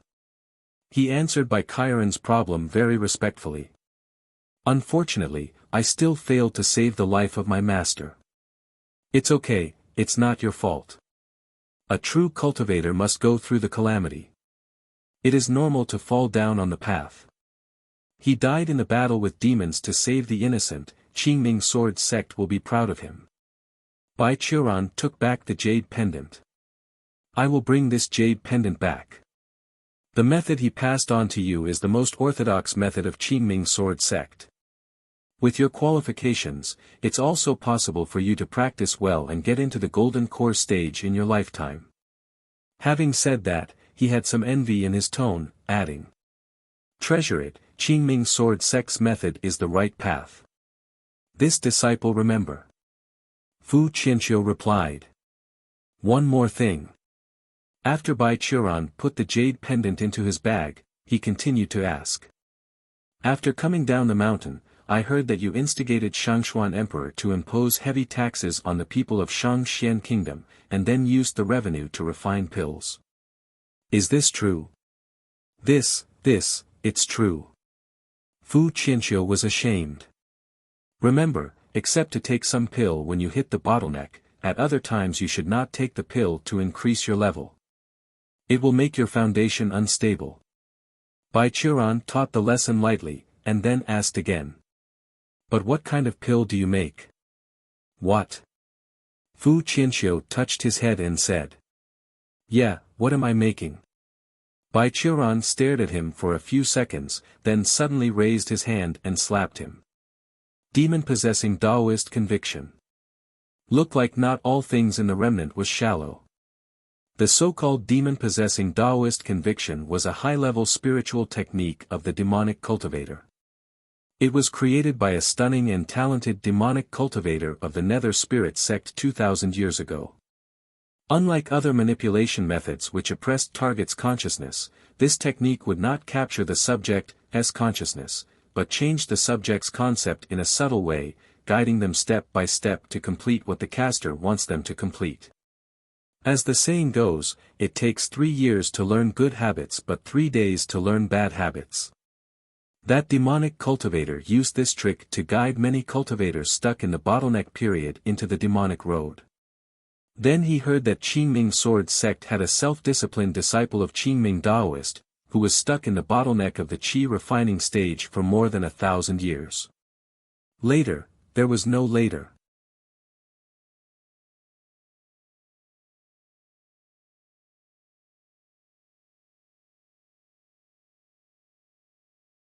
After 2 slaps, Fu Qianxiu was dizzy, but he only thought that Bai Qiuran punished him because he exploited the people's money to refine the pill, so he didn't dare to resist.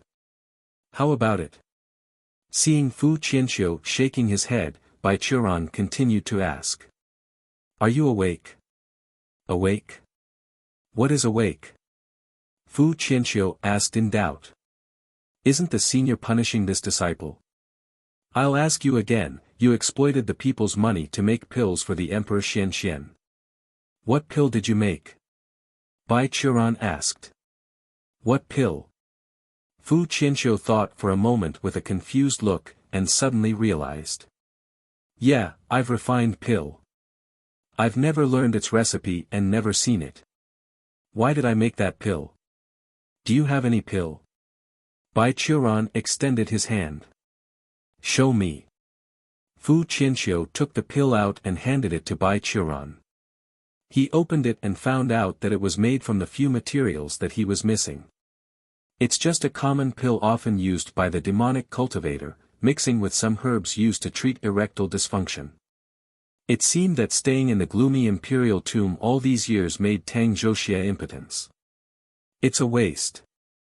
Bai Qiuran was distressed because the pill had already been refined, and he could no longer extract the material from it, and only a blaze of fire had destroyed the elixir. Well, I will go back now.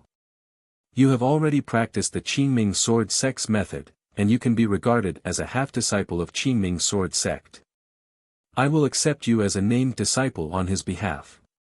You must remember to help the Emperor to go on the right path. After destroying these pills, Bai Qiuran stood up and instructed. Lest you be manipulated again next time, I will teach you a technique, Qingming Mental Forging. Practice it more, strengthen your soul, so that you will not be easily manipulated by others. After solving the problem of the spiritual advisor, Bai Qiuran left the palace and set out on the road back to the mountain. He always felt like he had forgotten something, but he couldn't remember it for a while. He simply set aside and concentrated on his way. Riding a horse, Bai Qiuran walked slowly to the outskirts of the capital of the Shangxuan kingdom. Then on the side of the road, he saw Tang Ruowei wearing a goose-yellow dress. The eldest princess sat in the open space by the side of the road, accompanied by 2 maids. A shaded tent was built here, and there was a table of good wine and food under the tent.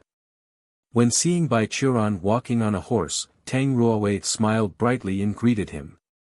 I knew you would come over. Bai Qiuran, this time I'll treat you. Can you to come down and have a drink with me? Bai Qiuran rode on his horse, tilted his head, and then laughed. It's disrespectful to refuse. He came to the opposite of Tang Ruowei, as the maid took care of the horse for him. Then the two sat opposite each other and Tang Ruowei poured a cup of wine. You're leaving. I won't keep you, but for everything you did for the people of Shangxuan Kingdom, as a princess, I must thank you. Tang Ruowei raised her glass and said. I know that there is nothing in Shangxuan Kingdom that can get in your eyes, so this glass of wine is my gratitude, my respect for you. The princess, with a heartfelt gesture, drank the fine wine in a glass in one sip, and immediately coughed. Seeing her like this, Bai Qiuran smiled, and then drank his own wine. Ahem. Tang Ruowei spit out her little tongue while fanning the wind with her hands. I don't understand why you like to drink this stuff. I don't know what others think. Anyway, I drink alcohol for mood. Bai Qiuran put down his glass. But now, Tang Ruowei, did you change your view of the Cultivator and Qingming sword sect now? Yeah. Tang Ruowei nodded. At least there are people like you among the cultivators.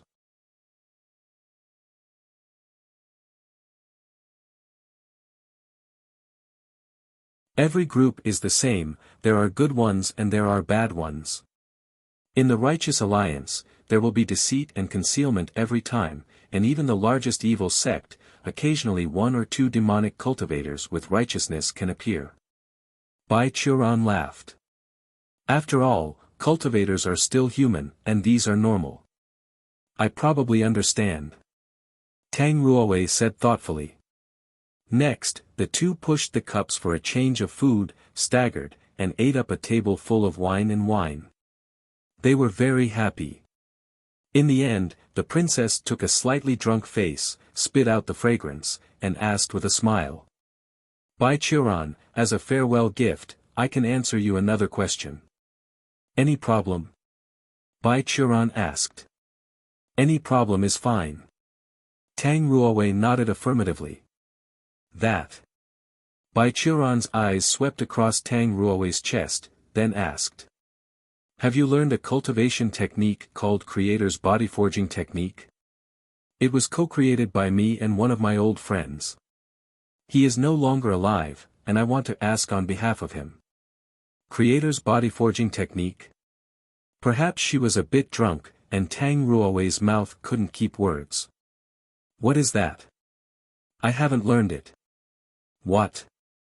Bai Qiuran wondered. Then how can Her Highness's sexuality change so much? The words fell off, and Bai Qiuran suddenly felt the murderous intention and pressure that even him was secretly frightened. It's a very serious academic discussion, why is she suddenly angry? Walking on the official road, Bai Qiuran wondered. Just now suddenly Tang Ruowei hit him like crazy, while screaming with high tone as if he had harassed her. Although Bai Qiuran was not afraid of her, he didn't want to be entangled with a little girl, so he abandoned his horse, ran out with full speed, and now he was a few hundred miles away from Shangxuan Kingdom. Understanding a woman's heart is really as hard as finding a needle in the bottom of the sea. Bai Qiuran couldn't understand, but shook his head and sighed. Without the horse, Bai Qiuran's moving speed was accelerated. As he walked while admiring the scenery, it didn't take long for him to walk out of the distance of 20 or 30 miles and came under a willow tree. When he came here, Bai Qiuran suddenly felt a very cold shade covering the surrounding area. He looked surprised at the direction in which the atmosphere spread, and found that Xue Ling was standing there with a blue face, looking at him. Xue Ling. Bai Qiuran was surprised. Why are you coming to me today? Bai Qiuran, have you forgotten something? Xue Ling said coldly. When you come down the mountain this time, besides refining a foundation build pill, what is your other purpose? What the hell are you talking about? Besides advancing to the foundation establishment stage, I have no other purpose in my life.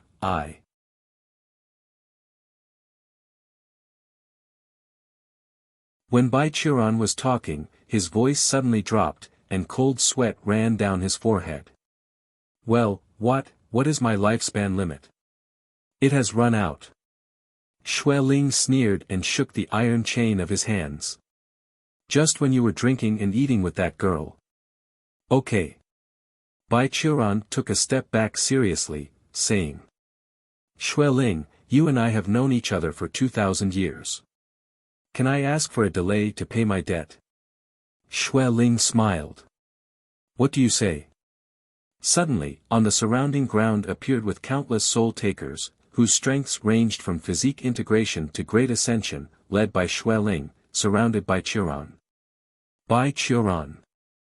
The soul-taker who has a bad relationship for more than 2,000 years with Bai Qiuran tossed out the iron chain and turned it into a large net covering the sky.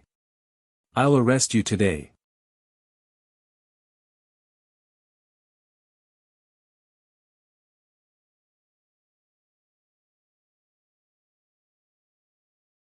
In the sect leader's courtyard on the main peak, the head of Qingming sword sect, Zhu Yunzi was talking with other elders about the disciple selection that had just ended.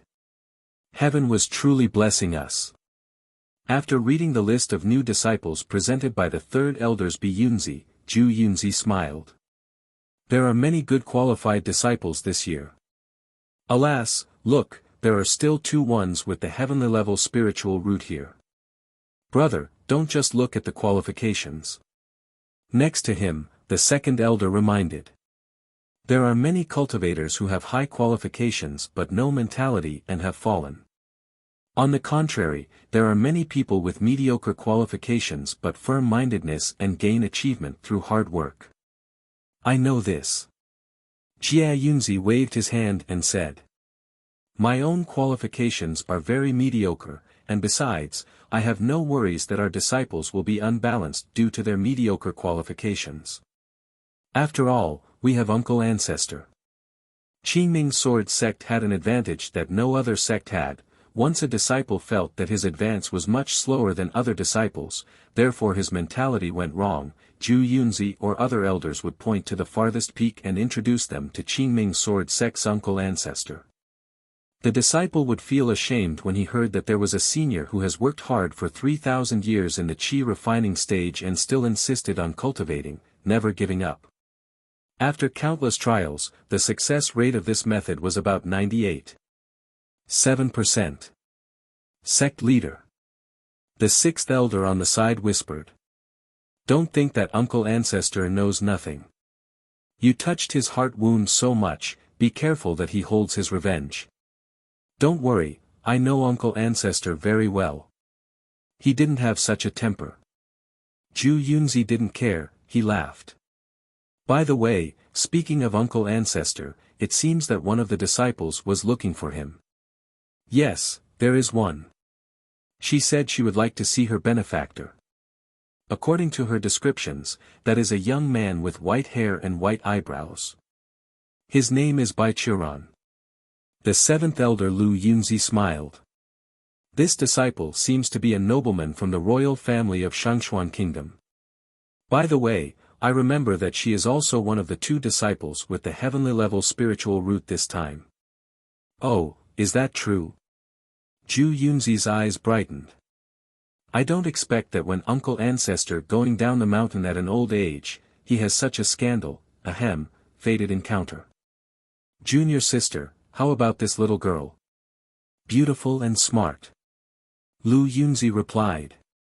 And she also scored very high in this selection, ranking second, only a little lower than the first. I guess this is because she doesn't know much about the cultivation world. Since even you said so, she must be a very good girl. Jia Yunzi rubbed his hands very smartly, looking to the left and right. Junior brothers and sisters, what do you think? What's up?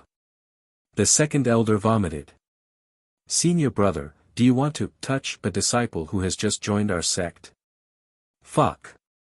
What nonsense you're saying. I'm talking about Uncle Ancestor. Zhu Yunzi made a rude remark. Am I that kind of person? Humph.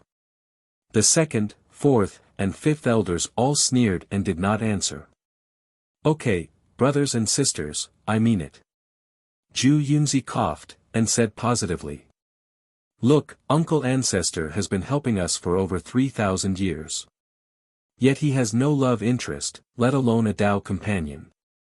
As disciples, shouldn't we do everything to be filial? But the sixth elder Qin Yunzi was a little hesitant. Well, don't you want to see how Uncle Ancestor looks like when he is in love?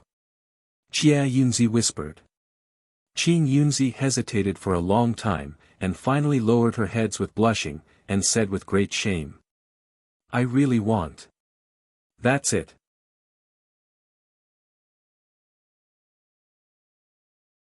At this moment, Jia Yunzi has exerted himself as the leader's appeal to unprecedented heights. Where is the Uncle Ancestor? Brothers and sisters, let's go.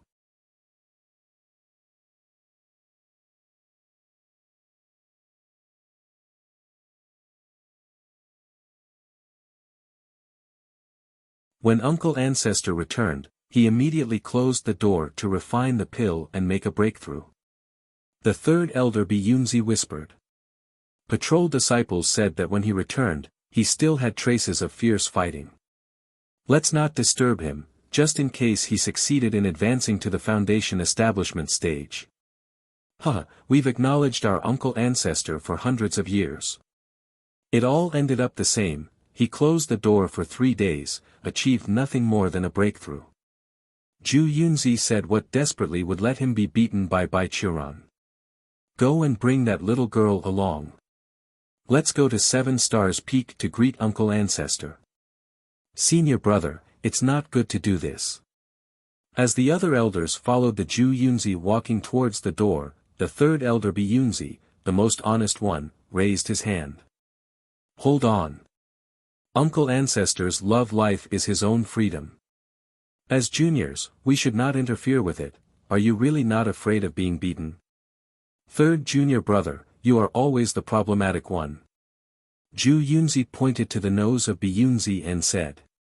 When we were still disciples, it was you who went out to snitch the most times. Walk around if you aren't interested. Brothers and sisters, let's go.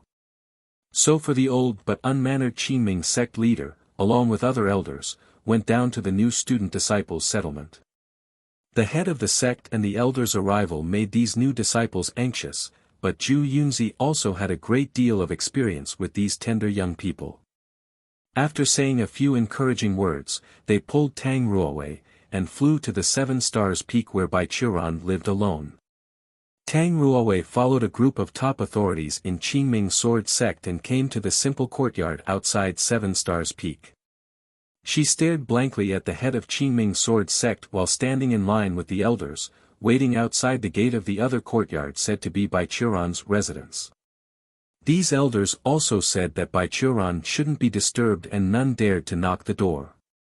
After looking at it for a long time, the girl finally couldn't help it, and asked the 6th elder Qin Yunzi, who looked the kindest.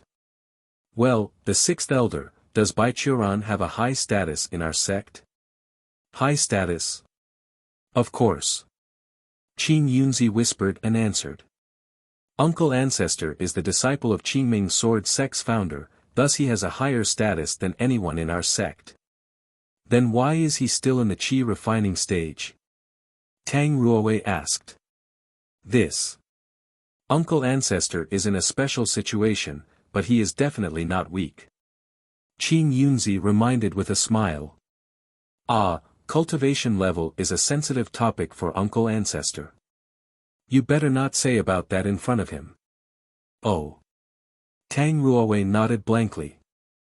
She originally thought that although Baichuran was strong, Qingming Sword Sect was a famous superclass sect after all. No matter what, a qi refining stage cultivator was in the middle position at most. But she did not expect all elders of the sect to treat him with so much respect, which made her somewhat unaware of how to face Baichuran next. Tang Ruowei and this group of elders waited for a while on 7 Stars Peak, and finally, when the sun reached the top of the sky, the gate of the other courtyard was pushed open from the inside.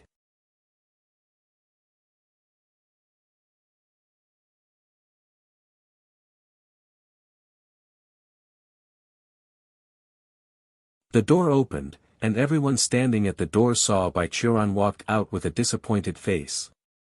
He didn't pay attention to the group of people here, but walked to the cliff near a pile of obscure ruins, picking up a sharp stone from the ground, and casually carved a line on a mottled wall. Then he threw away the stones, walked to a large rock by the cliff and sat down, staring at the white clouds in the sky. It seems that Uncle Ancestor failed again. Noticing Tang Ruowei's curious eyes, the 6th elder Qin Yunzi explained. There was originally a demon-locking tower here. In the early years, demons rampaged on this land, and Qingming disciples went down the mountain to remove them. Some demons were powerful and too difficult to kill. The disciples would capture them and lock them into the tower, which has the power to slowly destroy their souls. The elders personally supervised the process. Later, the Uncle Ancestor moved here to live, and every time he broke through the first floor, he would pick a stone and engrave a line on that tower's wall. What happened then? Tang Ruowei asked. The tower collapsed. The sixth elder smiled helplessly. But to this day, the uncle ancestor is still there, and he still keeps the habit of engraving on the remains of the broken wall. Since the tower is down, won't the demons in the tower run out? Tang Ruowei whispered. No, they won't. Qin Yunzi gave a careful look at Bai Qiuran, who was in a daze, and lowered her voice.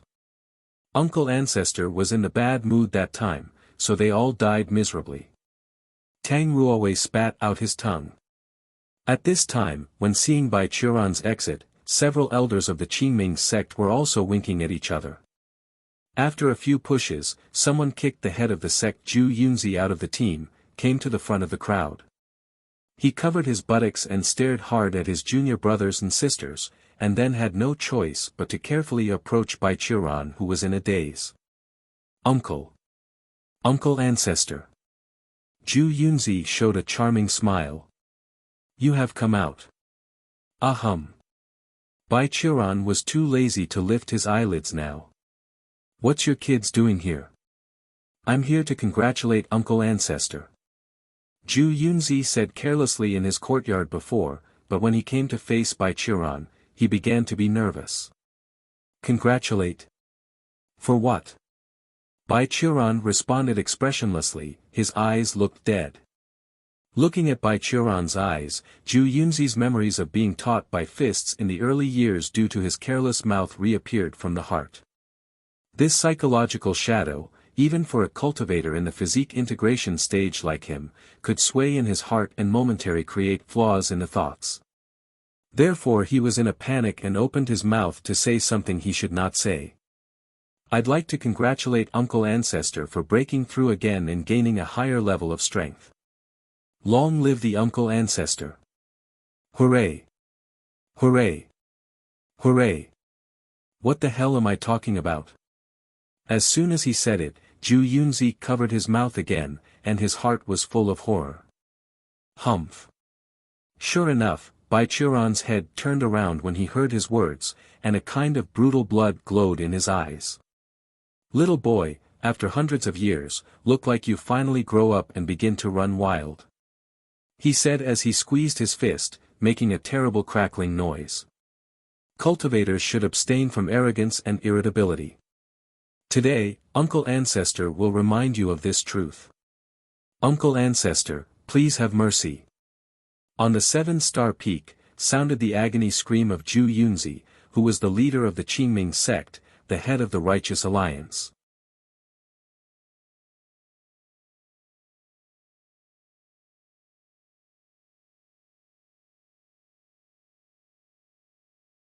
Well, the third junior brother's decision is indeed correct. The second elder looked at Zhu Yunzi, who was hung on a tree with a crooked neck and a bruised face, and said to the third elder. At a time like this, we need the big senior brother who can't keep his mouth shut to come out and let Uncle Ancestor vent out his bad mood. Hey, I won't carry this blame. The three elder waved. I just said, you bring everyone here, you should go up first. That's you who kicked the big senior brother out, I didn't move even my fingers. You two want to stay out of this every time. The four elder said. Can 7 of us unite once? Well, don't say it anymore. The youngest elder Lu Yunzi reminded. Uncle Ancestor came over. The elders raised their heads together and found that Bai Qiuran, who had finished beating up Zhu Yunzi, had come towards them. After he vented on the poor sect leader, it seemed that his mood had been improved. You guys, what are you doing here today? Bai Qiuran asked. Not mention that useless Zhu Yunzi, why you elders don't deal with the sect's affairs but come to visit this old man. Uncle Ancestor. The second elder said. That because a person comes to our sect to look for you. Looking for me? Bai Qiuran froze. Who? Here she is. The sixth elder Qin Yunzi pulled Tang Ruowei from behind and pushed her forward. Hello. Tang Ruowei blushed. She didn't know what to do with Baichuran, so she just raised her hands and greeted him awkwardly. "We meet again." "What?" Baichuran was also surprised. "Miss Tang, why are you here?" Staring directly at him, Tang Ruowei was also a little embarrassed. She lowered her head and played with a strand of hair on her shoulder, softly. "I heard the spiritual advisor say that you are from Qingming Sword Sect, and then I heard that in the Hanging Sword Town, the selection of disciples of Qingming Sword Sect was held after being postponed for several months. So I left the capital and participated in the selection ceremony." "Did your father agree?" Baichuran continued to ask. "After all, you are the princess of Shangxuan Kingdom. Once you enter the Qingming Sword Sect, you must sever the ties with the mortal world. Can your father accept that?" "Why not? After Father Emperor heard that I came to Qingming Sword Sect, he was very happy." Tang Ruowei replied. "After all, he already has a son. When I grow up, I am just a tool for a political marriage. Rather than marry me to join other countries, or to attract the ministerial clan in the country, he might as well send me to Qingming Sword Sect. Maybe I can succeed to join Qingming Sword Sect and get protection for the royal family. Then let's talk first. Don't do anything ruthless." Baichuran looked dignified. "What about your own will? Give up the life of a princess and come to this mountain to find me, why?" Speaking of which, Baichuran was secretly vigilant. Although he saved Tang Ruowei, as an old virgin for more than 3,000 years, plus the inability to advance to the next stage, he actually had an inferiority complex of his charm. He did not narcissistically think that just after a few days, Tang Ruowei would love him enough to give up his princess status to follow him. Then he thought of the last time when he parted from her. She was offended by his comment about her sexuality. Did she want to chase me down that much? Baichuran's heart was a bit vacant. Although he was not afraid of Tang Ruowei, it was actually an uncomfortable thing to know that her hatred for him was so deep. "Of course I came for you." Sure enough, after hearing Baichuran's question, Tang Ruowei showed a bright smile. This smile made Baichuran very familiar. When she drew her sword that day, she also had a gentle smile on her face. So Baichuo took a step back and said positively. "Miss Tang, please be self-respect." "What?"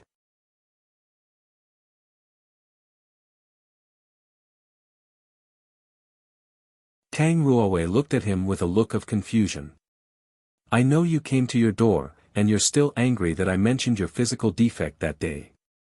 I apologize for that. I'm just curious, not intentional." Baichuran rolled up his sleeves. "But if you want to continue, then I'm sorry, Baichuran is not a man who waits to be slaughtered. Don't force me."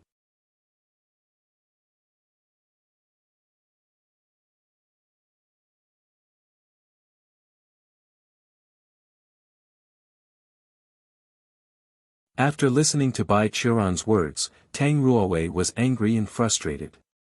Although she didn't care much about the princess position, so she didn't want to give her life and destiny to her father and ran away, that's not the reason she gave up everything she had and went through a lot of selection before entering the Qingming Sword Sect. The girl came here mostly because she was curious and wanted to see what the Qingming Sword Sect looked like, but it could not be ruled out that she had some subtle favors and affections for the benefactor who saved her life, family, and country.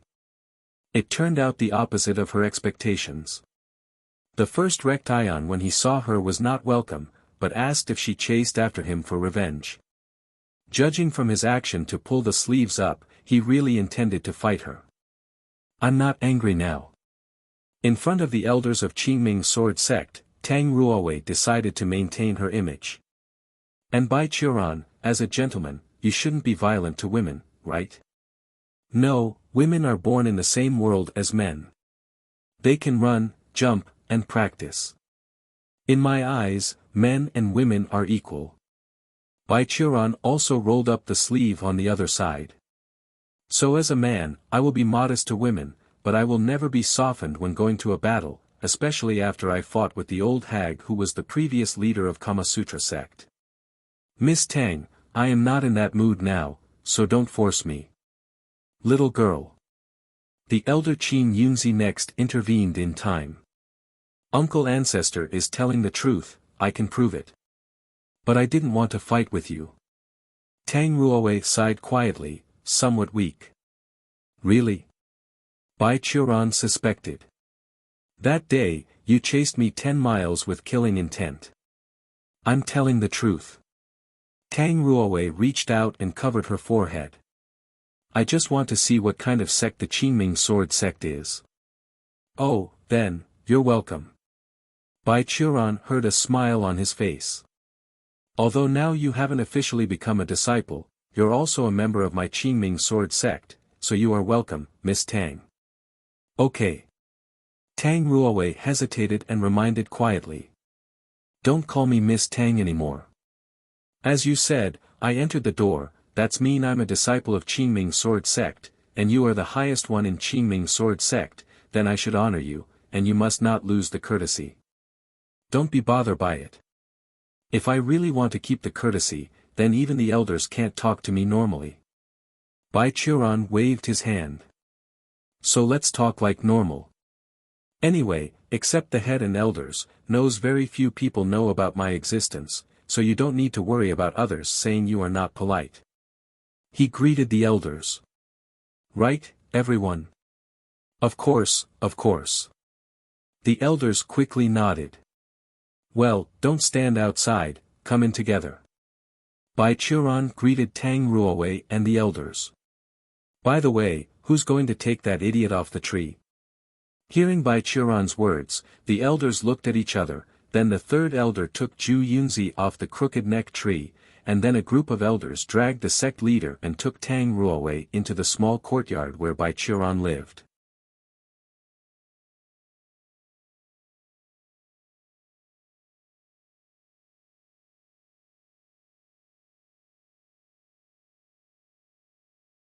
In Bai Qiuran's residence, Bai Qiuran had already made a pot of tea. He personally carried a teapot and poured tea into the 9 teacups on the table. When the elders and Tang Ruowei entered the door, they smell a strong, medicinal scent. Ha! The fifth elder who was the most familiar with pill refining sniffed and asked with some humor. Uncle Ancestor, this. Do you use so many medicinal materials that catalyze qi? Yeah. Bai Yun, you have good skills. Bai Qiuran praised. My qi is too great. In this world, it is already difficult to find a material that has practical effects on me. Instead of wasting such natural treasures, it is better to catalyze my qi and let it grow by itself. If it continues to catalyze like this, in the case of Uncle Ancestor, I think let alone a breakthrough, even building the foundation is possible. The fifth elder frowned and said. Why did Uncle Ancestor only break through a layer? Yeah, the increasing qi in my body is far more enough than break through one layer. Bai Qiuran answered with a face. So I feel like I'm going to have another breakthrough now. Everyone was surprised at the scene. What is Uncle Ancestor going to do? The seventh elder asked. If you want to continue to build the foundation and feel our presences are inconvenient at this moment, then we will retreat and bring this girl again someday. No, I don't want to break through for the time being. Bai Qiuran had a bland face. If I go on unprepared, it's just breaking through another layer. I am going to suppress my advancement and see if I can compress my qi into a liquid form. How do you suppress your advancement? Tang Ruowei asked curiously. Hold it in. Bai Qiuran gave her a glance. It's like holding the urine so you don't need to pee. The princess was suddenly choking on her throat, wondering what to say. That said, at this time, Uncle Ancestor has nothing to do. The seventh elder Lu Yunzi suddenly lighted her eyes and clapped her hand. Yes. Bai Qiuran took a teacup and took a sip, and asked. I'm not busy. What's wrong? It would be better to leave Lady Ruowei under your teaching. Lu Yunzi proposed. Miss Tang also has the heavenly level spiritual root, and she has a decent mind, so she must be barely qualified to be your student. Let me teach her. I'm just a chi-refining stage cultivator. Bai Qiuran waved his hand. Which of the 7 of you can't be her master? Uncle Ancestor, you don't have to be modest. 7 of us have personally experienced your teaching ability, and it's absolutely trustworthy. Lu Yunzi turned her head and desperately winked to her brothers and sisters. Right, everyone? Yeah, the 7 of us can achieve what we have today because we have been taught by Uncle Ancestor. The second elder Xian Yunzi patted his thigh and said. Who dares to say that the teaching level of the Ancestor is unsatisfactory? Isn't that equal to say that the 7 of us, or even the Great Elder, or even Qingming Sword Sect can't make it? Hey, are you guys working on something behind my back? Seeing their actions, Bai Qiuran asked suspiciously. No, absolutely not. The 6 elders shook their heads together. The sect leader Zhu Yunzi had fainted at this time, so the 6th elder grabbed his head and shook with them. In conclusion, we still have to ask for her own opinion on this matter. Bai Qiuran looked at Tang Ruowei, who was sitting on the side and drinking tea silently, who was basically afraid to interrupt. Miss Tang, would you like to become my student? Let me say first, I'm really a chi-refining stage cultivator. Tang Ruowei took a subconscious look at the elders of Qingming Sword Sect and found that the elders, except for the relatively honest 3rd elder and the unconscious sect leader, were all winking at her. The 2nd elder was even twisted his mouth.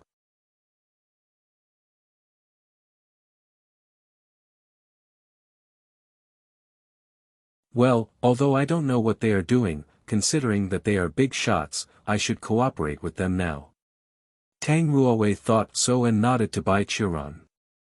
Of course I am willing. I don't know too much about the cultivation stage. Even if your level is very low, your strength is real.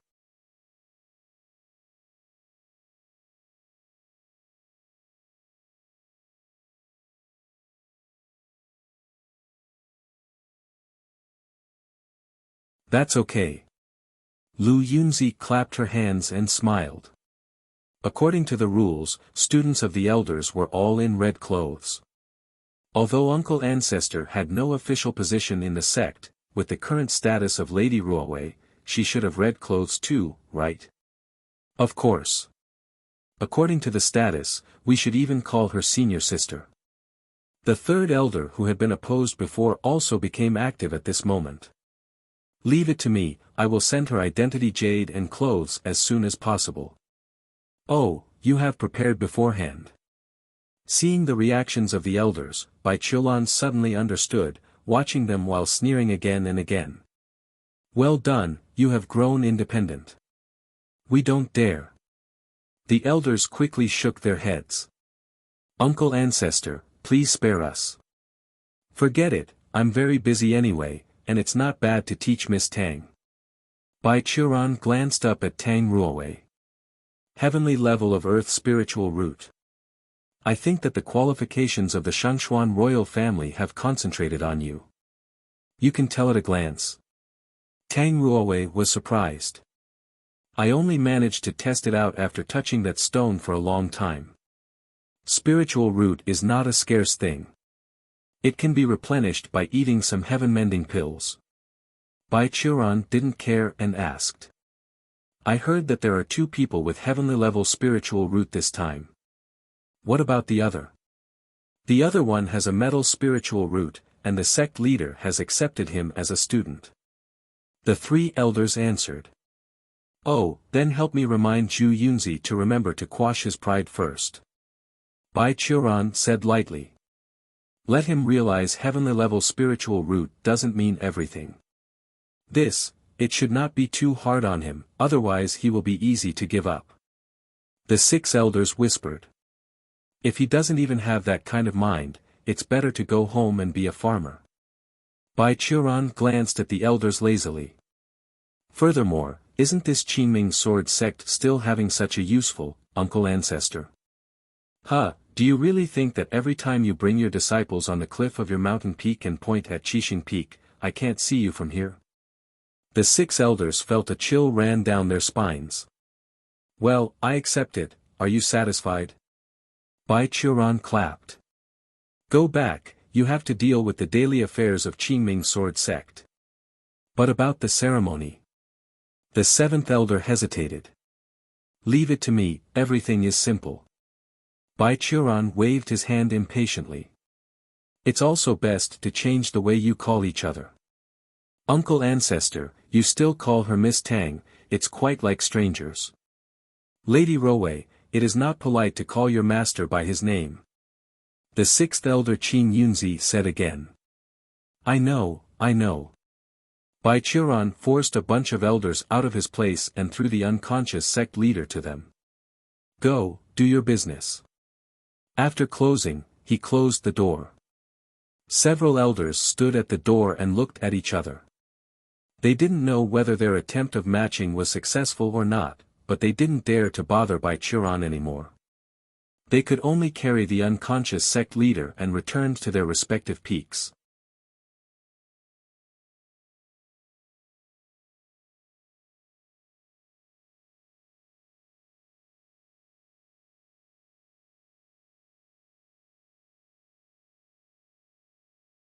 Bai Qiuran returned to his room and continued to sit opposite Tang Ruowei. As soon as they left, I felt much more relaxed. Tang Ruowei sat opposite Bai Qiuran, rubbing the rough teacup. No, my status is higher than them. Why don't you feel nervous when facing me? Bai Qiuran smiled slightly at her and asked. I don't know. Maybe it was because someone had previously forced me to drink. Tang Ruowei stared at the teacup and thought for a long time, and suddenly said. Seriously, shouldn't it be better if we changed how we call each other? I also think it's not good to keep calling your name all the time. Okay, you can call me Master. Bai Qiuran hooked her. Come on, say it. I haven't heard it in my life. Tang Ruowei flushed, but still insisted. Do you think I'm shy? Then do it.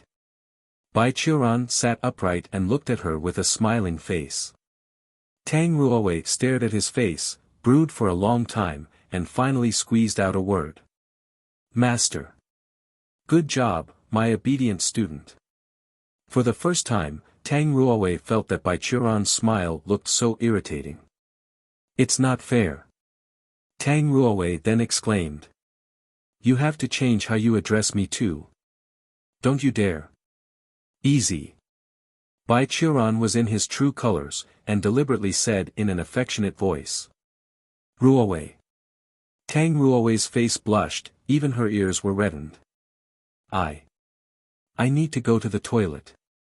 The girl stood up and ran, but suddenly stopped. Where is the toilet? Go out and turn left. Bai Qiuran replied lightly. Tang Ruowei covered her face and fled out. Seeing this, Bai Qiuran sneered and said. Ha, too young, too simple. Do you think I lived 3,000 years for nothing? If I get serious, no girl can face me for 10 minutes. As soon as the words fell, Bai Qiuran suddenly felt a deep sadness for no reason at all. Well, there seems to be something wrong with the words just now, why is my heart hurting? The 3rd elder was very efficient. Soon, he sent Tang Ruowei to send the jade pendant and clothes as a status symbol of Qingming's disciple. By the way, he expanded the small courtyard of Bai Qiuran a little, adding a boudoir and a personal training ground to Tang Ruowei. After a simple ceremony, Tang Ruowei became Bai Qiuran's first disciple in his 3,000 years of life. After the ceremony was completed, Bai Qiuran didn't waste any time and immediately began teaching. He took Tang Ruowei to the newly repaired training ground, and the two sat opposite each other on the wooden floor with cushions, and then Bai Qiuran asked. Ruowei, do you know what was most important at the beginning of the road of cultivation? After staying here for 2 days, Tang Ruowei, who was continuously shouted by Bai Qiuran, had no response. After listening to Bai Qiuran's question, she answered as usual. Master, is it the spiritual route? The spiritual route is indeed important, but not the most important one. Bai Churan answered. The road of cultivation is like to build a high building. The spiritual route determines the speed of obtaining raw materials, but this way can be developed through the efforts of the day after tomorrow. A high building must be strong and stable, and it must be built on a good foundation, which is your body itself. The easiest way to lay the foundation is to build a good body. Master, since I was 6 years old, I have practiced the Xianlong technique of our Shangxuan royal family. I think my physical quality is much better than that of ordinary mortals. Not enough. Don't underestimate the cultivation, that quality can't support a tall enough building. Bai Churan looked at Tang Ruowei with complex eyes. Since you are my disciple, I will naturally be responsible for sending you farther, and you will surely be able to reach a higher level than me. The technique you practiced is also in the library of Qingming Sword Sect.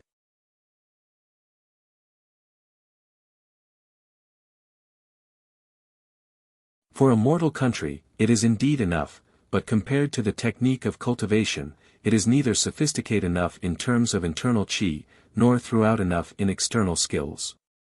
So? Tang Ruowei asked curiously. What should I do now? Well, there is only one method. Lend me your hand. Bai Churan stretched out Tang Ruowei's soft palm, saying. Ruowei, it may be a bit painful. Don't hate your teacher for that, okay?